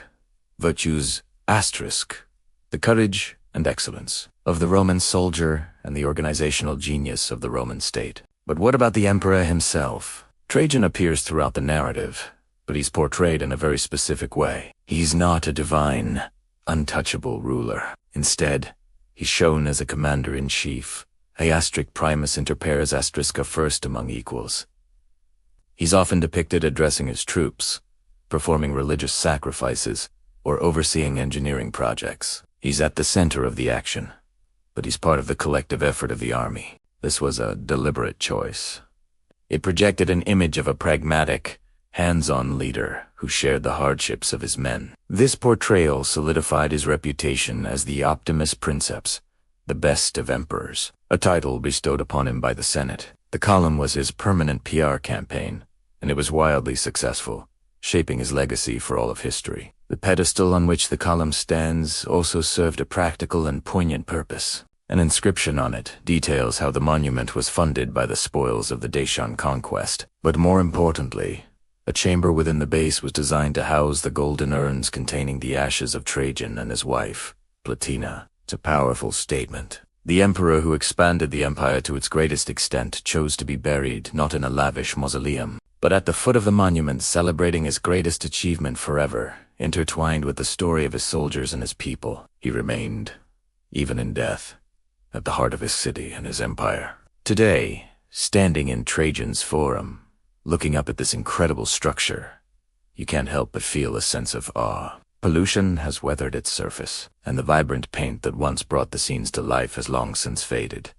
But its story remains. It's a story of ambition, of conflict, of incredible artistry and engineering. It reminds us that long before cinema, before photography, humans found powerful ways to tell their stories, to ensure that their deeds would not be forgotten. Trajan's column is more than a monument to one emperor. It is a monument to the enduring power of narrative. A stone epic that continues to speak to us across the millennia. A final, towering testament to the grandeur that was Rome. Thank you so much for joining me on this journey through the life of one of Rome's greatest emperors. If you enjoyed this deep dive into history, please consider liking this video and subscribing to the channel for more stories from the ancient world. Hit that notification bell so you don't miss our next adventure. We'll see you next time. Welcome back to our series on the Roman Empire. Today, we're diving into Chapter 11. Trajan, the builder of cities. While his military victories are legendary, Trajan's passion for architecture left an equally indelible mark on the Roman Empire. This wasn't just about personal vanity. It was about serving the people and showcasing the power and prosperity of Rome. Trajan understood that a great empire needed more than just a strong army. It needed magnificent infrastructure that would stand for centuries. So, how did a soldier emperor become one of history's greatest master builders? Trajan's vision was ambitious. He didn't just repair or add to existing structures. He conceived and executed projects on a scale that was simply breathtaking. From the bustling heart of Rome to the farthest reaches of the provinces, his name became synonymous with construction and progress. He invested the immense wealth gained from his conquests, particularly from Dacia, back into the empire, transforming its landscape forever. This wasn't just about stone and mortars. It was about creating a legacy of civilization. Let's start in the heart of the empire, the city of Rome itself. Before Trajan, the Roman Forum was the crowded, chaotic center of public life. Trajan saw the need for a new, grander public space. To achieve this, he undertook one of the most audacious engineering feats of antiquity. A massive hill, the Quirinal Hill, stood in the way. So, what did he do? He had it leveled. An army of workers literally moved a mountain to clear the space for his vision. The Forum of Trajan. This wasn't just another forum. It was a sprawling, multifunctional complex that became the new epicenter of Roman life. Designed by the brilliant architect Apollodorus of Damascus, it was a masterpiece of planning and artistry. Imagine walking through it. First, you'd pass under a colossal triumphal arch, a monument to his Dacian victories. Ahead of you would stretch a vast, open piazza, paved with marble and flanked by magnificent colors. At the center stood a grand equestrian statue of Trajan himself, cast in gleaming bronze. This wasn't just a meeting place. It was a statement. It told every visitor that they were at the center of the most powerful empire on earth. But the forum was much more than just an open square. On the far side stood the Basilica Oppia, one of the largest basilicas ever built in Rome.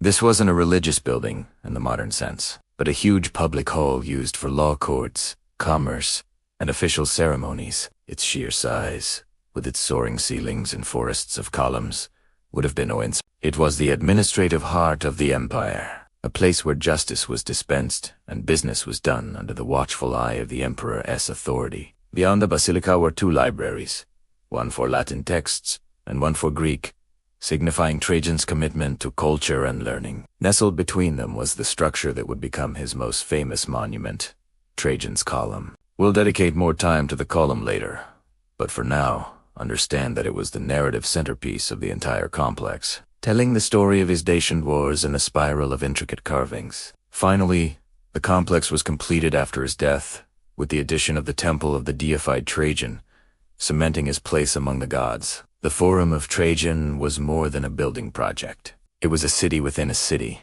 a testament to his vision of a well-ordered, prosperous, and culturally rich Roman world. Now, let's talk about something every Roman, rich or poor, could appreciate. Shopping. Adjacent to his forum, Trajan built what is often considered the world's first shopping mall, the markets of Trajan. This was a revolutionary concept, carved directly into the newly cut hillside of the Quirinal. It was a multi-story complex of brick and concrete, with over 150 individual shops and offices. This wasn't just a random collection of stalls. The layout was incredibly sophisticated.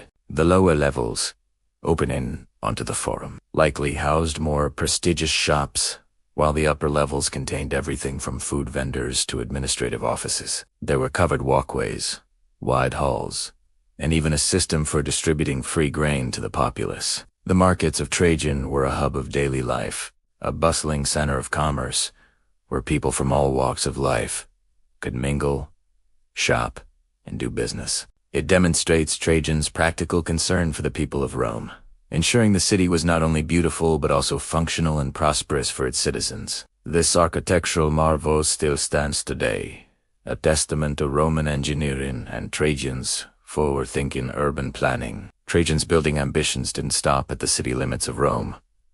He understood that the empire was held together by its infrastructure, especially its roads and bridges. All roads lead to Rome was more than just a saying. It was a strategic reality. Trajan invested heavily in expanding and improving the vast Roman road network. These weren't just simple dirt tracks. They were paved, engineered highways that allowed for the rapid movement of troops, goods, and information across the empire. A new road, the Via Traiana, was built in southern Italy, providing a more efficient alternative to the old Appian way. Perhaps the most legendary example of his engineering prowess was Trajan's bridge over the Danube River. Built during the Dacian Wars, it was the longest arch bridge in the world for over 1,000 years. Designed by Polydorus of Damascus, it stretched over 1,100 meters across one of Europe's mightiest rivers. Constructed from wood, stone, and Roman concrete, it was an engineering marvel that allowed entire legions to march across the Danube into enemy territory. Though it was later dismantled to prevent barbarian incursions, its foundations can still be seen today, a ghostly reminder of Roman ambition and ingenuity. These projects weren't just for conquest. They were vital arteries that fueled the empire's economy and unified its diverse provinces. Another critical area of Trajan's focus was water. For a city as large as Rome, a constant supply of fresh water was a matter of life and death. Trajan commissioned the Aqua Traiana, a massive new aqueduct that brought clean water from springs near Lake Braccino, over 57 kilometers away. This was a monumental undertaking that significantly improved public health and sanitation in the city. The new aqueduct supplied water not just for the wealthy, but for new public baths built by Trajan and for the everyday needs of the Roman populace. His concern for water management extended beyond the capital. He built and repaired aqueducts throughout the empire, from Spain to the Middle East. In addition, he developed harbors and ports, like the new hexagonal basin at Portus, Rome's main port. This innovative design protected ships from storms and dramatically increased the port's capacity, ensuring a steady flow of grain and goods to feed the capital's massive population. Through these projects, Trajan proved he wasn't just a conqueror, he was a provider, a steward who understood the essential needs of his people and used the full might of Roman engineering to meet them. In the end, Trajan's legacy as a builder is as glorious as his reputation as a conqueror. While his military victories expanded the borders of the empire, his construction projects strengthened its very foundation. The forum, the markets, the roads, the bridges, and the aqueducts he built were not just monuments of stone, they were engines of civilization. They fostered commerce, promoted culture, improved public welfare, and unified a vast and diverse empire. When the Roman Senate later wished to praise a new emperor, their highest compliment was to say, Felicior Augusto, melior Traiano, be more fortunate than Augustus, and better than Trajan. The name Trajan had become the benchmark for excellence. He was the Optimus Princeps, the best emperor, not only because he led his armies to victory, but because he built a Rome that was grander, more prosperous, and more livable for its citizens. His architectural legacy endured for centuries, and even today, the ruins of his great works inspire awe and remind us of the incredible vision of the Emperor Trajan. Thank you so much for joining us for this chapter. If you enjoyed this journey into Roman architecture, please hit that like button and subscribe for more. Don't forget to ring the notification bell so you won't miss our next episode. We'd love to hear your thoughts in the comments below. See you next time.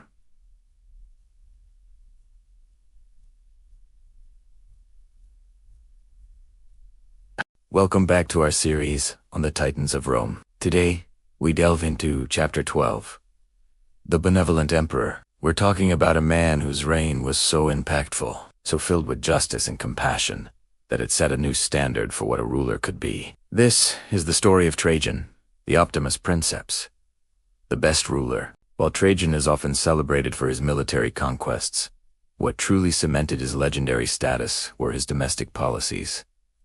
He wasn't just a conqueror of lands, he was a builder of society. His vision for Rome was one of justice, welfare, and equality for its citizens.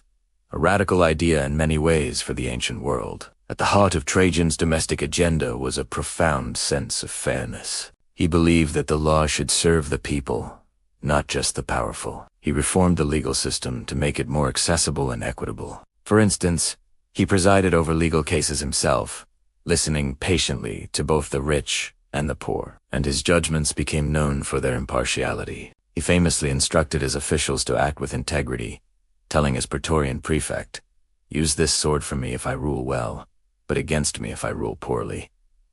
This wasn't just rhetoric. It was a public declaration of his commitment to justice and accountability, placing himself under the same laws he expected his citizens to follow. This dedication to fairness extended beyond the courtroom. Trajan understood that a strong empire was built on the well-being of its people. One of his most groundbreaking and compassionate initiatives was a program known as this was a state-sponsored welfare system, arguably one of the first of its kind in history. So, how did the alimenta work? It was ingenious. The government would provide low-interest loans to landowners and farmers across Italy. The interest paid back on these loans didn't go into the imperial treasury for military campaigns or lavish palaces. Instead, it was funneled directly into a fund dedicated to supporting the most vulnerable members of society, orphans and the children of poor families. Imagine that. Monthly stipends were provided to these children, ensuring they had enough food to eat, clothes to wear, and a chance at a basic education. This wasn't just charity, it was a long-term investment in the future of Rome.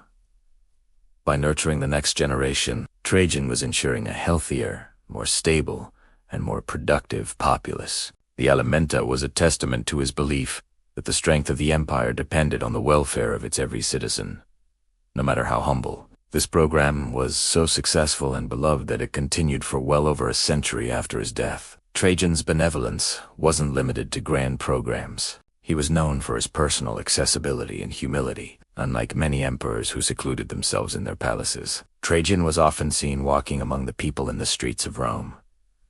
He would listen to their concerns, address their petitions, and engage with them directly. This created a powerful bond between the ruler and his subjects. They didn't see him as a distant, divine figure, but as a true father to his country, a pater, patriae, who genuinely cared.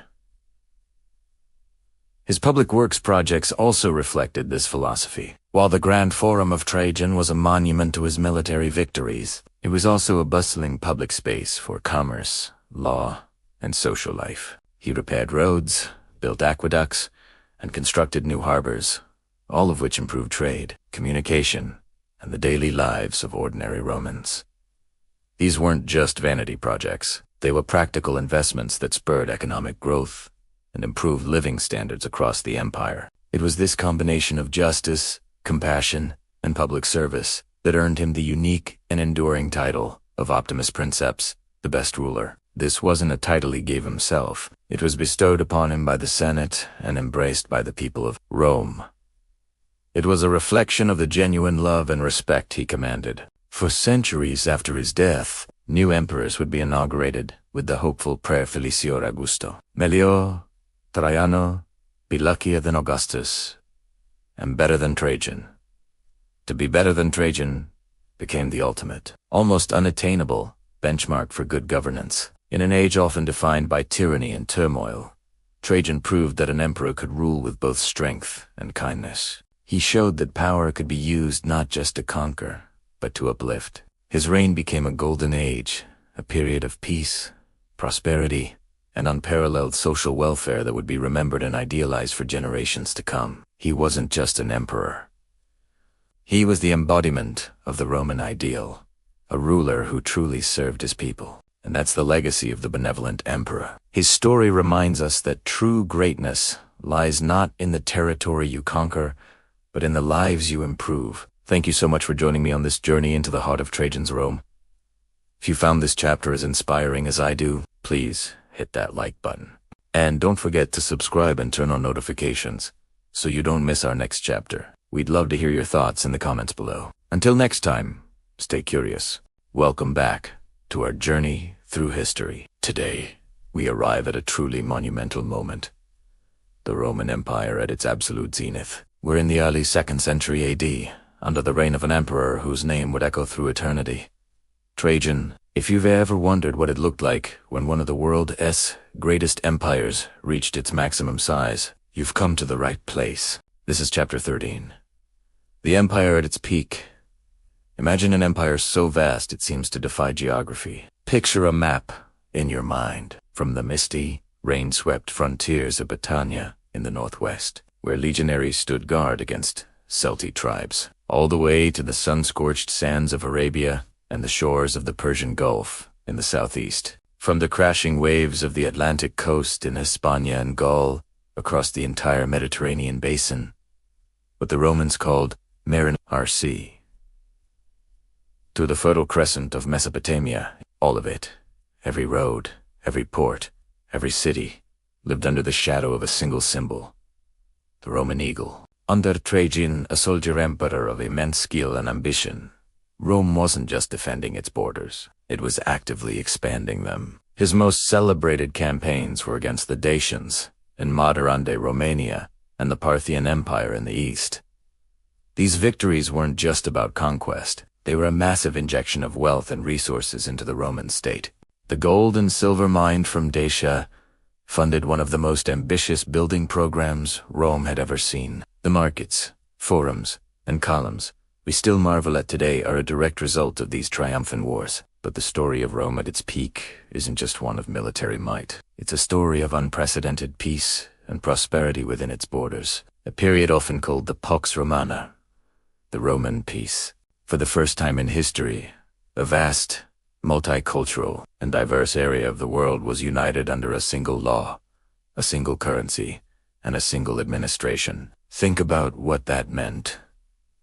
A merchant could load his goods onto a ship in Egypt, say grain or papyrus, and sail to a port in Italy, sell his wares, and then travel over land on a paved Roman road all the way to Gaul, to buy wine, all with a relative degree of safety and predictability. These Roman roads were the arteries of the empire, an astonishing network, over 80,000 kilometers of paved highway, stitched the provinces together. They were marvels of engineering, built by legionaries, designed for the swift movement of troops, yes.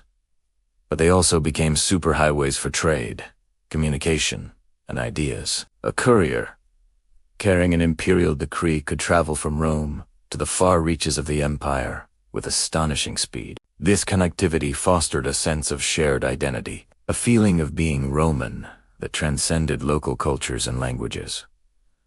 Let's talk about that trade. The empire was a massive, integrated economic zone. Olive oil and wine from Spain and Italy, grain from North Africa and Egypt, timber and metals from the Balkans, spices and silks from the distant east, arriving via the Silk Road, which terminated within Roman territory. Bustling port cities like Ostia, Alexandria, and Carthage were cosmopolitan hubs, where people from every corner of the known world mingled, exchanged goods, and shared stories. This created a level of material prosperity for many, especially in the cities, that wouldn't be seen again in Europe for over 1,000 years. Aqueducts brought fresh water to sprawling urban centers. Public baths became centers of social life, and grand amphitheaters hosted spectacular entertainments. From the outside, and even for many on the inside, it must have felt like Rome was eternal. Its power seemed absolute, its institutions unshakable. The poet Virgil had written of an empire without end, and in Trajan's time, that felt less like poetry and more like a statement of fact. The borders were secure, the economy was booming, and the capital, Rome itself, was the magnificent heart of the world, a city of over 1 million people, adorned with marble and gold. This was the illusion of eternal power, an empire so great, so well organized, and so dominant, that it seemed it could never fall. But as we know from history, no golden age lasts forever. The very size of the empire was becoming a challenge. The vast frontiers were incredibly expensive and difficult to defend. The successors of Trajan, like Hadrian, recognized this. Hadrian famously pulled back from some of Trajan's eastern conquests and focused on consolidation, building his famous wall in Britain not as a launch pad for new conquests, but as a definitive, defensive limit. The peak had been reached, and the only way to go was down. The sheer complexity of administering such a diverse territory was a constant strain.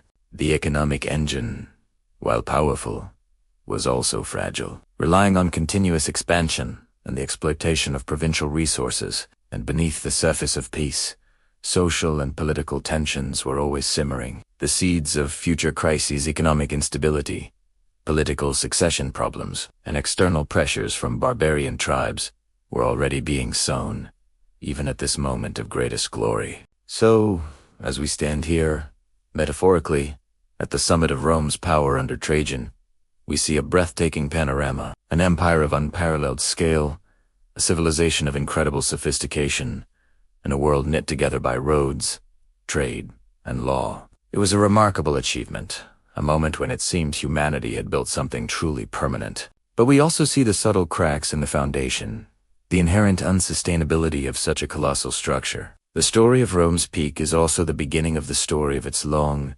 slow, and complex decline. It serves as a powerful reminder that even the mightiest empires are, in the grand sweep of history, mortal. Thank you so much for joining me for this look at the Roman Empire at its absolute height. It's a fascinating period that tells us so much about power, prosperity, and the nature of civilizations. If you enjoyed this journey back in time, please hit that like button, and be sure to subscribe and turn on notifications so you don't miss our next chapter. We have so much more history to explore together. See you next time. Friends, history buffs, fellow Romans. Today, we journey to the very edge of Julius Caesar's life, to his last, grandest, and ultimately unfulfilled ambition. We've seen him conquer Gaul, cross the Rubicon, and reform Rome. But what was next for a man who had already achieved so much? The answer lay in the East. Caesar wasn't just a general or a politician. He was a student of history, and one figure loomed larger than any other in his mind: Alexander the Great. Alexander had marched his armies to the ends of the known world, creating a legendary empire. For Caesar, this was the ultimate benchmark. To truly secure his legacy, to prove he was the greatest of them all, he had to do what even Alexander couldn't fully achieve and what his predecessor Crassus had failed so catastrophically to do. He had to conquer Parthia. The Parthian Empire was the great rival to Rome in the East, a formidable power with a fearsome reputation, especially for its cavalry. The memory of the disastrous Battle of Carrhae, where the legions under Crassus were annihilated and their sacred eagles captured, was a deep and painful stain on Roman honor. For Caesar, this campaign was about more than just conquest. It was about vengeance.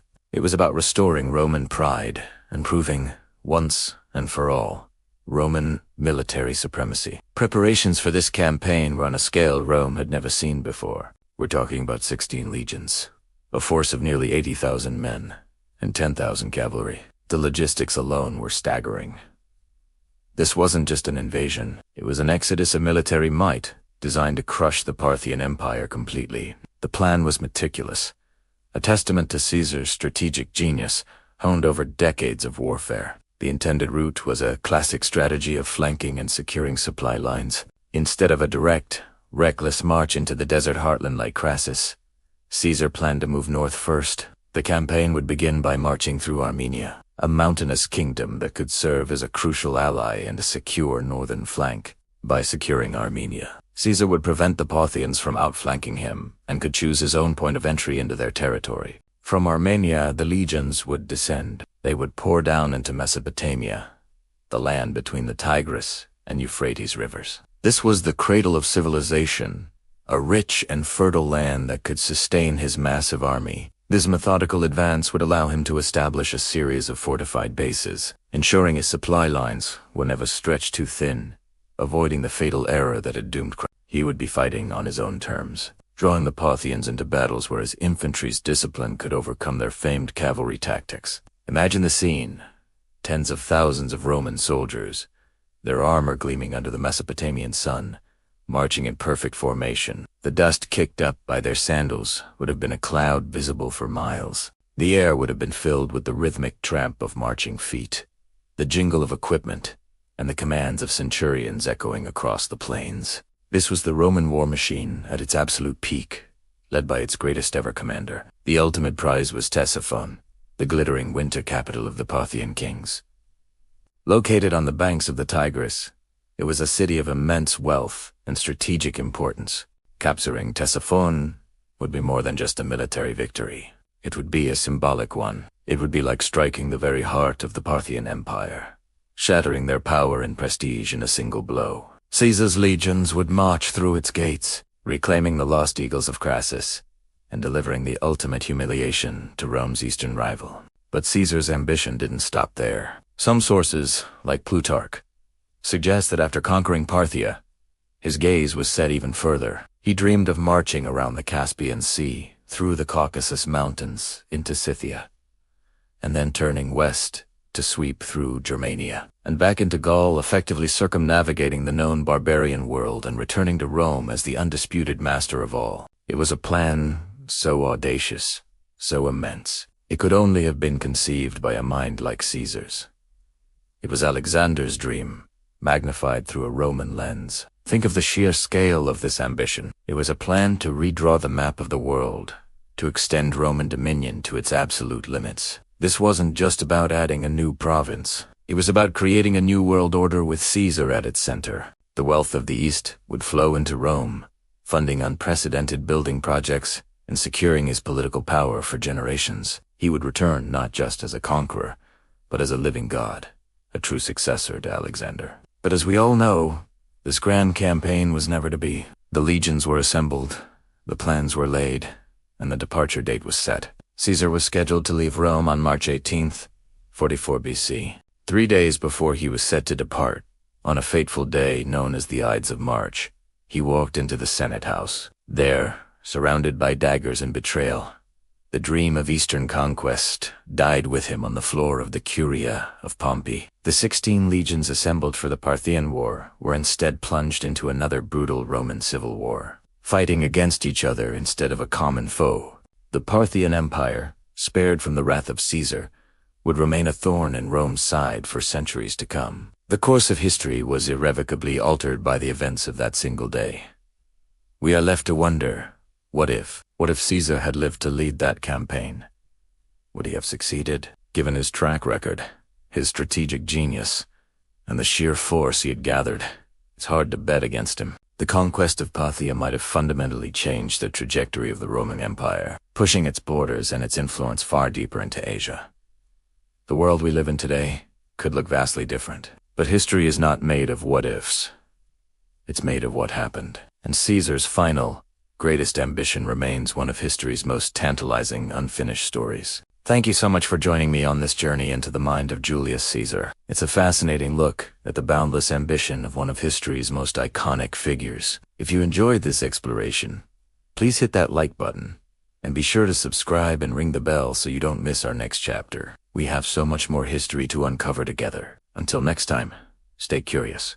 Hey everyone, and welcome back to our deep dive into the annals of history. Today, we reopen in a chapter that many consider the beginning of the end for one of the most powerful empires the world has ever known. This is chapter 16, a story of ambition, overreach, and the slow, grinding erosion of power. Picture this: an empire at its absolute zenith. Its banners fly over vast territories.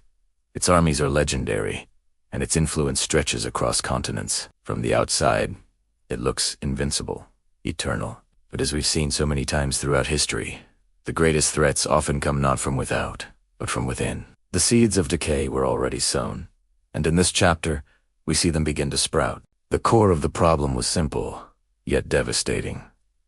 The empire was stretched too thin. Imagine a rubber band pulled taut, then pulled a little more, and a little more. Sooner or later, it has to snap.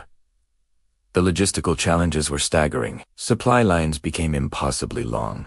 Communication across vast distances was slow and unreliable, and the administrative burden on the central government was becoming unbearable. Every new conquest, every new province added to the map only added more strain to an already cracking foundation. And then, the cracks began to show in the most violent way possible. In the far-flung eastern provinces of Judea and Mesopotamia, simmering resentment boiled over into open revolt. These weren't minor skirmishes. They were full-blown rebellions that threatened to tear away entire regions from imperial control. The people of these lands, with their own rich cultures and histories, had grown weary of foreign rule, heavy taxation, and the imposition of a culture that was not their own. They rose up, demanding their freedom, and the empire was forced to respond. This is where we see the legendary legions, the backbone of the empire's military might, pushed to their absolute limits.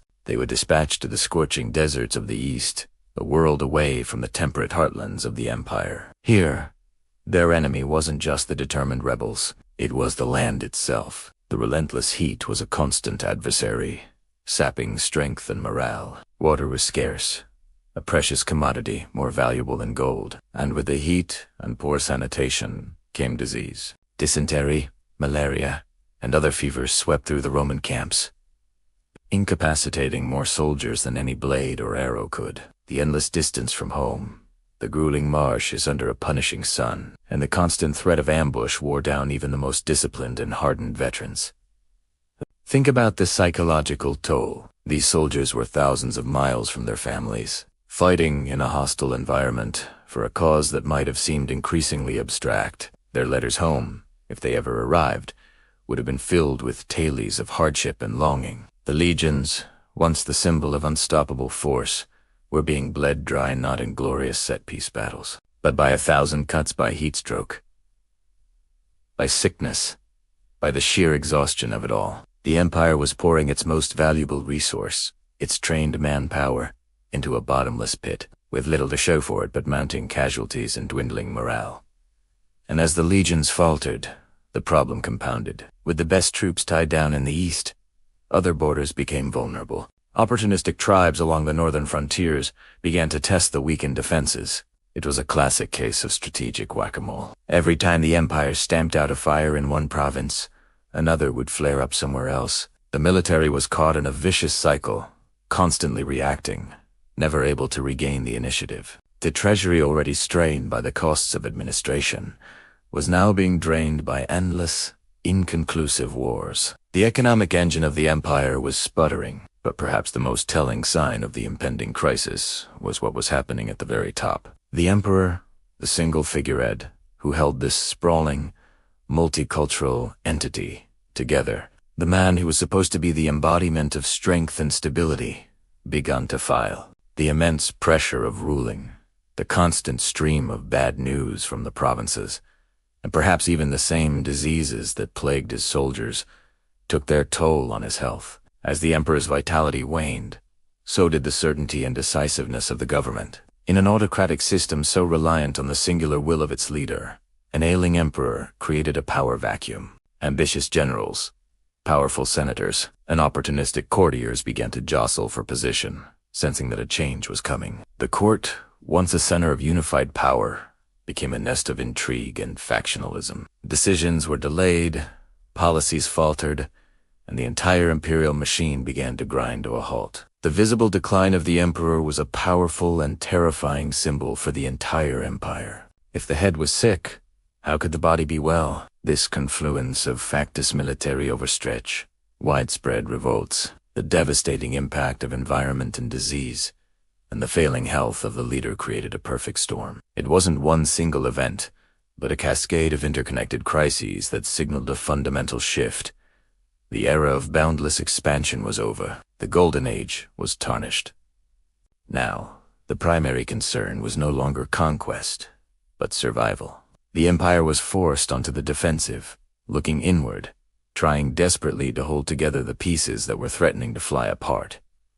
This chapter is a crucial turning point. It marks the moment the empire's trajectory shifted from ascent to descent. The cracks that appeared here would only widen in the years to come, leading to further internal strife, economic collapse, and eventually, the fragmentation of the entire state. It's a sobering reminder that even the greatest of powers are not immune to the fundamental laws of entropy and complexity. They can grow so large, so complex, that they simply collapse under their own weight. The beginning of the end is rarely a single, dramatic event. More often, it's a slow, agonizing process, a series of seemingly manageable problems that snowball into an unstoppable avalanche. And for our great empire, the avalanche was just beginning to move. Thank you so much for joining me on this journey into the past. It's a complex and fascinating story, and we've only just scratched the surface. If you found this interesting, please hit that like button, and consider subscribing and turning on notifications so you don't miss the next chapter in our series. Let me know your thoughts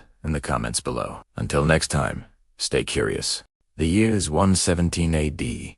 The vast Roman Empire stretched to its absolute zenith, holds its breath. Its greatest emperor, Trajan, the Optimus Princeps, is coming home. After years of brutal, yet victorious, campaigning in the east, he has set sail for Rome, for a triumph that would dwarf all others. But the man on board the imperial ship is not the same one who left. The conqueror of Dacia, the man who brought Parthia to its knees, is now locked in a silent battle with an enemy he cannot defeat, his own mortality. Imagine the scene. The Mediterranean sun, usually a source of life and energy, now seems to beat down with a relentless, wearying heat. The gentle lapping of waves against the hull, once a soothing rhythm of travel, now sounds like a slow, inexorable countdown. Trajan, now in his early 60s, lies in his cabin. The man whose very presence commanded legions, whose gaze could quell a riot, is now frail, his powerful frame weakened. This isn't a sudden, dramatic collapse. It's a slow, insidious fading, a persistent cough that racks his body, a fever that clouds his legendary sharp mind. His attendants, a mix of loyal senators, military aides, and physicians, move with a hushed reverence, their faces etched with a concern they dare not voice too loudly. Every day, they would bring him reports from the provinces, news from Rome. They would read him dispatches, trying to engage the brilliant military and administrative mind they knew was still there. For moments, the old Trajan would surface. His eyes would flash with their former intensity as he dictated a response. His voice, though weak, carrying the familiar weight of absolute authority. He might ask about the grain supply, the progress on a new aqueduct, or the morale of the legions left to garrison the new eastern provinces. In these fleeting moments, he was still the emperor, the father of his country. But then, the fatigue would reclaim him. He would sink back into his pillows, his breath shallow. He would gaze out of the porthole, his eyes fixed on the endless expanse of blue water. What must have gone through his mind? Did he see the faces of the soldiers he had led, the ghosts of the enemies he had vanquished? Did he picture the soaring column in his new forum, the one that depicted his Dacian victories in a spiral of stone, a monument he had commissioned but would now never see completed? Did he think of his wife, Platina, a woman of immense intelligence, and his steadfast partner in power, or his adopted heir, Hadrian, the man on whom the future of the entire Roman world now rested? The journey was agonizingly slow. The ship, which should have been a vessel of triumph, felt more like a floating sick room. The physicians were at a loss. They tried everything in their limited arsenal: poultices, herbal concoctions, prayers to Asclepius, the god of healing. But the emperor's condition only worsened. The official story was exhaustion, a natural consequence of years of hard campaigning. But rumors, like sea mist, began to swirl. Was it a stroke, a poison from the east, or simply the price of a life lived at the peak of human endeavor? He had pushed his body and mind to their absolute limits. He had marched thousands of miles, slept in military tents, shared the rations of his men, and borne the weight of an empire on his shoulders. He had expanded Rome to its greatest ever territorial extent, from the misty shores of Britain to the scorching sands of Mesopotamia. He was a builder, a soldier, a statesman. He had overseen a golden age of prosperity and justice. He was, by all accounts, one of the greatest men to ever live. And now he was dying, adrift on the sea, far from the city that idolized him. The irony was crushing. He had faced down entire armies, navigated treacherous political currents, and reshaped the map of the known world. Yet he was being undone by an ailment within his own body. The man who had stood on the shores of the Persian Gulf, lamenting that he was too old to follow in the footsteps of Alexander the Great, was now unable to even walk the deck of his own ship. As the ship docked in the port of Selinus, in Cilicia, on the southern coast of modern-day Turkey, it was clear the journey to Rome could not continue.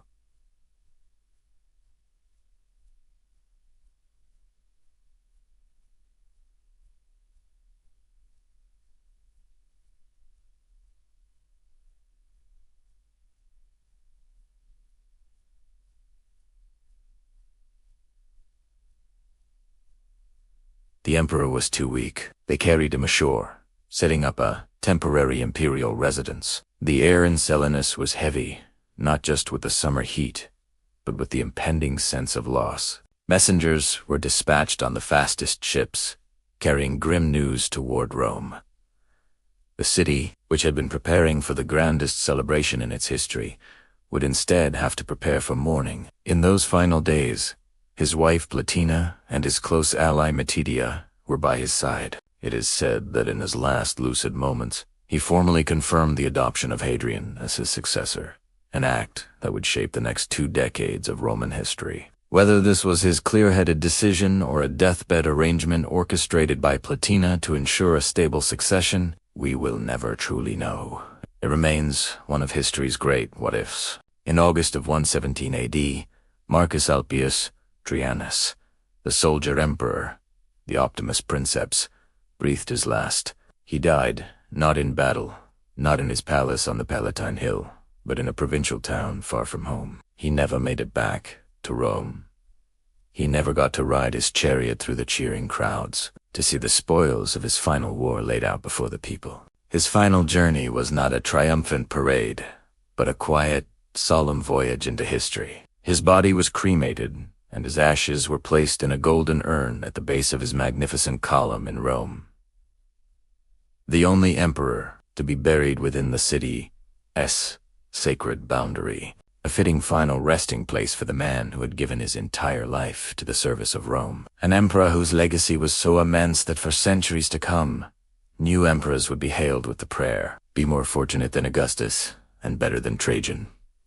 Thanks so much for watching. If you enjoyed this journey into the final days of a Roman giant, please consider hitting that like button and subscribing to the channel for more stories from the annals of history. We'll see you in the next one. Hello, history buffs, and welcome back to our series. Today, we've reached a pivotal moment in Roman history as we delve into the final chapter of a truly remarkable emperor's life and the enduring legacy he left behind. This is the story of how Trajan's influence continued to shape the Roman Empire long after he was gone. In the year 117 AD, after a reign marked by unprecedented military expansion and monumental public works, the great Emperor Trajan passed away in Selinus, a city in modern-day Turkey. His death marked the end of an era, but his story was far from over. The news sent ripples across the vast empire, from the misty shores of Britain to the sun-baked sands of Mesopotamia. A profound sense of loss was felt in Rome, the city he had so lavishly adorned and cared for. The journey of his remains back to the capital was a solemn and significant event. It wasn't a triumphant procession of a living conqueror, but a somber tribute to a fallen leader. His ashes were carefully collected and placed in a golden urn. This urn then began its long, final voyage, back to the heart of the world too. Rome. Imagine the scenes as the procession traveled through provinces and cities. People would have lined the roads, not just out of duty, but out of genuine respect in mourning for the man they called Optimus Princeps the best of emperors. Upon arrival in Rome, a truly unprecedented honor was bestowed upon him. Roman law strictly forbade burials within the sacred city limits. The Pomerium. This was a rule that had been upheld for centuries, a tradition deeply embedded in Roman religious and civic life. But for Trajan, an exception was made. The Senate, in a display of ultimate respect, decreed that his ashes could be interred within the city itself. This was a testament to the extraordinary reverence in which he was held. And where were his remains placed? In one of the most iconic and personal monuments ever constructed, Trajan's Column. This magnificent structure, which still stands tall in Rome today, was not just a victory monument celebrating his conquest of Dacia. It was designed from the beginning to be his final resting place. A small chamber was carved into its massive marble base, specifically to house the golden urn containing his ashes. So, as you gaze upon that spiraling frieze depicting his military campaigns, remember that beneath it all, the man responsible for those victories was laid to rest. He was literally at the foundation of his own legacy, forever a part of the city he had transformed. With Trajan gone, the immense responsibility of ruling the world's greatest empire fell to his chosen successor. This was his adopted son, Hadrian. Hadrian was a complex and brilliant figure in his own right, a man of culture, a skilled administrator, and a seasoned military commander who had served under Trajan. His adoption had been announced on Trajan's deathbed, securing a smooth transition of power and preventing the kind of civil wars that had plagued Rome in the past. Hadrian, upon taking the throne, made a critical and, some might say, controversial decision. He looked at the vast empire Trajan had built, an empire stretched to its absolute limits, and chose a path of consolidation rather than further expansion. He recognized that the territories Trajan had recently conquered in the East Armenia, Mesopotamia, and Assyria were too difficult and costly to defend. They were a constant drain on Roman resources and manpower. So, with a pragmatic and strategic mind, Hadrian relinquished them. This wasn't a sign of weakness, but of profound wisdom. He understood that the true strength of the empire lay not in its sheer size, but in its stability and security. His focus shifted from conquering new lands to fortifying the ones Rome already held. He traveled extensively throughout the provinces, more than any emperor before him, inspecting troops, strengthening defenses, and overseeing the construction of some of history's most famous fortifications, like Hadrian's Wall in Britain. He was preserving the core of Trajan's empire by making its borders secure and its administration more efficient. He was, in essence, perfecting the structure that Trajan had built. Hadrian continued many of Trajan's domestic policies as well. He invested in infrastructure, supported the poor through the element-to-asterisk program that Trajan had expanded, and undertook his own magnificent building projects, like the Pantheon and his villa at Tivoli. He maintained the spirit of good governance and public welfare that had defined his predecessor's reign. In doing so, he ensured that the peace and prosperity of the Trajanic era, often seen as the high point of the Roman Empire, would continue for another generation. He preserved the legacy by adapting it to new realities. Over the centuries that followed, Trajan's name became more than just the memory of a past ruler. It became the benchmark, the gold standard against which all future emperors were measured. When a new emperor ascended the throne, the Senate would offer a prayer, Felicior Augustu, Melior Triano asterisk, which means, may you be luckier than Augustus, and better than Trajan. Think about that. To be better than Trajan was the ultimate aspiration, the highest possible praise. His image solidified into the archetype of the ideal emperor. He was seen as strong and decisive, a brilliant military leader who expanded Rome's glory. He was fair and just, a ruler who respected the Senate and the rule of law, and he was wise and benevolent, an emperor who cared deeply for the welfare of his people and the beauty of his capital city. This idealized image of the soldier emperor, the master builder, the just father of his country, was a powerful symbol that resonated throughout the rest of Roman history and even into the medieval and modern eras. Writers like Pliny the Younger had immortalized his character in their letters, and his monuments to Forum, the markets, and the column stood as permanent, physical reminders of his greatness. They weren't just buildings, they were statements of power, order, and civic pride. So, the legacy of Trajan is not just one of conquered lands or magnificent buildings. It is a legacy of peace,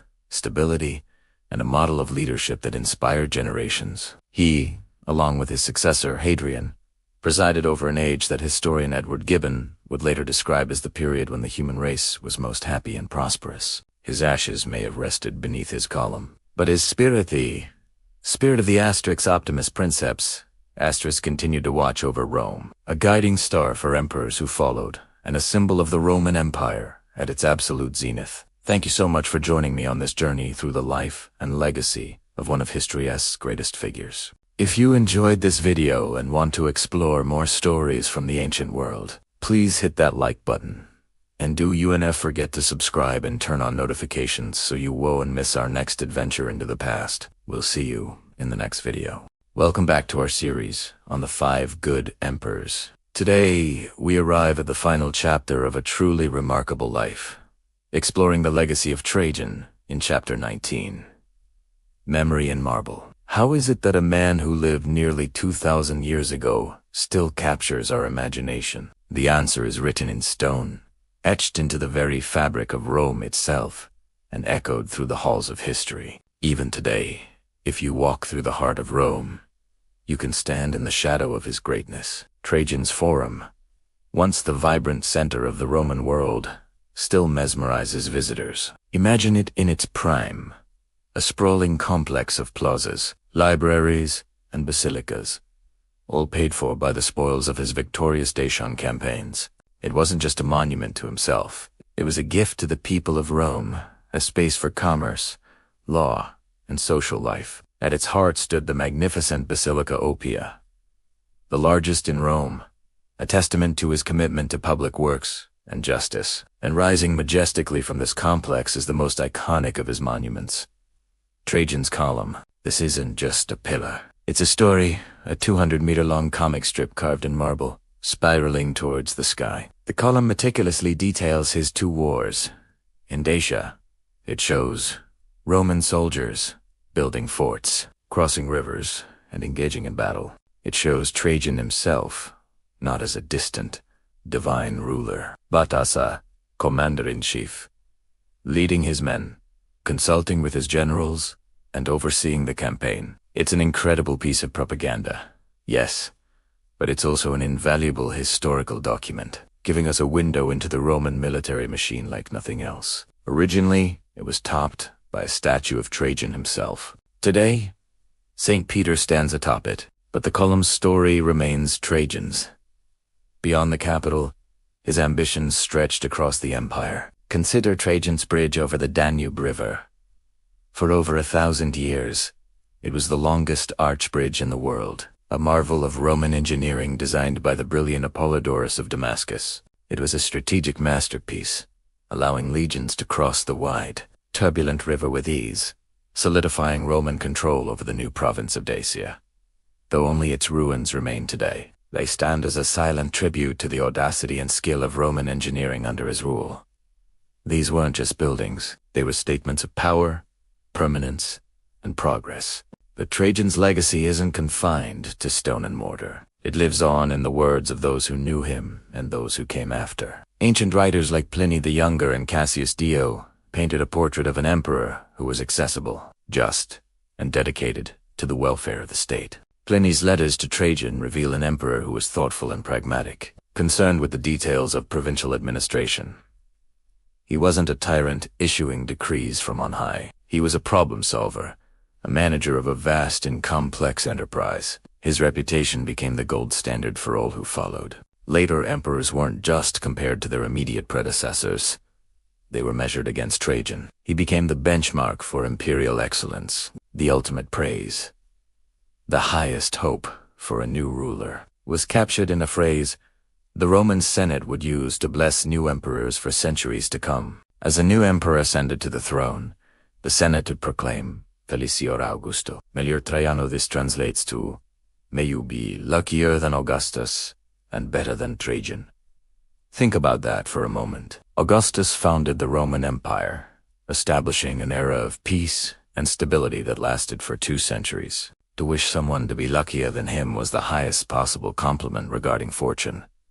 But to be better than Trajan? That was the ultimate measure of character, of virtue, of leadership. It implied a ruler who was not just successful, but also just benevolent and respected by all. Trajan's name became synonymous with the ideal emperor, the Optimus Princeps, the best of rulers. This phrase encapsulates his entire legacy. While others might have been more fortunate or ruled for longer, Trajan represented the moral peak of the Principate. His reign was seen as a golden age, where the emperor worked in harmony with the Senate, where military success was matched by domestic prosperity, and where the ruler was seen as the first citizen, not a divine master. He built monuments that have defied time, but his most enduring monument was his reputation, a reputation so powerful that it became the very definition of a good emperor. A memory in marble and in minds that would inspire and challenge leaders for 1,000 years. And so, we conclude our journey with the man who was, by the measure of his own people and of history itself,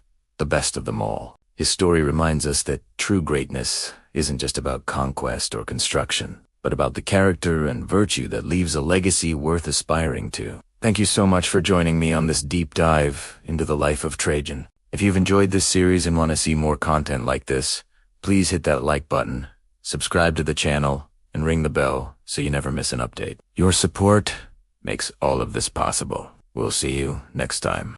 Friends, we've walked a long road together, tracing the footsteps of a man who forged an empire. From the battlefields of Dacia to the bustling markets of Rome, we've seen how one leader's vision shaped the known world. Now, our journey comes to an end, not with the clash of swords, but with the quiet hum of history. Imagine yourself in Rome on a clear, cool night. The city sleeps, but the past is wide awake. Look up. A blanket of stars hangs over the city, the same stars that once guided sailors and legionaries home. Below, the Tiber River flows, a dark ribbon winding through the heart of what was once the center of the world. It has carried the secrets of emperors and commoners alike for centuries, its gentle murmur constant in a city of change. And there, standing proud against the night sky, is the column of Trajan. It catches the moonlight, its marble surface glowing softly. Each carved figure, each scene spiraling towards the top, tells a story of ambition, conquest, and civilization. It's more than just a monument. It's a testament to a golden age, a high water mark of Roman power and prestige. This pillar, which has weathered earthquakes, invasions, and the slow, relentless march of time, is a physical link to the man we've been following. Trajan, Optimus Princeps, the best of emperors. This is where the story of his reign concludes. His physical empire, that vast expanse of territory stretching from Britain to Mesopotamia, has long since crumbled. The legions have laid down their standards, the provinciaries have become new nations, and the language of Rome has splintered into a dozen different tongues. The political entity he commanded is gone, a relic of a bygone era, studied in history books and marveled at in museums. But does an empire truly die when its borders fall? Or does it live on in other, more subtle ways? The dream that fueled Rome, the dream of order, justice, and enduring greatness, did not vanish with the last Roman legions. It is a whisper carried on the wind that rustles the leaves of the umbrella pines in the Villa Borghese. It's an echo in the grand arches and domes that have inspired architects for 2 millennia. It's a foundational idea embedded in our legal systems, our languages, and our concepts of citizenship and public service. This spirit, Trajan's spirit, still haunts the stones of Rome. You can feel it when you walk the uneven cobblestones of the Appian Way. You can sense it in the solemn grandeur of the Pantheon's oculus, open to the heavens. It's in the very air you breathe, within the colossal ruins of the Colosseum. Rome is a city built on layers of history, and his layer is one of strength, confidence, and a profound sense of duty to his people. He was a soldier who understood the price of war, but also a builder who understood the value of peace. He expanded the empire to its greatest extent, but he also invested heavily in its infrastructure, creating roads, bridges, and aqueducts that served millions. He was an absolute ruler who, by all accounts, governed with fairness and a genuine concern for the welfare of his subjects. He wasn't a god, but a man who shouldered the immense responsibility of an empire and, for a brief, shining moment, made it better. His legacy is not just in the territories he conquered, but in the standards he set. The idea that a ruler should serve the people, that public funds should be used for public good, that justice should be administered fairly, these were the pillars of his reign. These ideals have resonated through the centuries, influencing countless leaders and thinkers. The Roman Empire may have fallen, but the Roman idea, perfected under emperors like Trajan, endured. It's a powerful thought, isn't it? That one person's life, their choices, and their character can cast such a long shadow. Trajan reached the zenith of imperial power, the absolute height of what his world had to offer. He stood at the summit, looked out over a domain of unimaginable size and complexity, and chose not just to rule, but to build, to improve, to serve. So as we stand here, in the quiet of this Roman night, let's take a moment to appreciate this immense story, to feel a sense of gratitude not just for the history, but for the human spirit that drives it. Gratitude for one man who, in a world of turmoil and conquest, strived for something more, something lasting. He achieved a greatness that wasn't just measured in land, but in legacy. The eternal emperor lives on, not on a throne, but in the enduring heart of the eternal city. Thank you so much for joining me on this incredible journey through history. It has been an absolute privilege to share these stories with you. If you've enjoyed our exploration, please consider liking this video and subscribing to the channel for more adventures into the past. Your support means the world to me. Until next time, stay curious.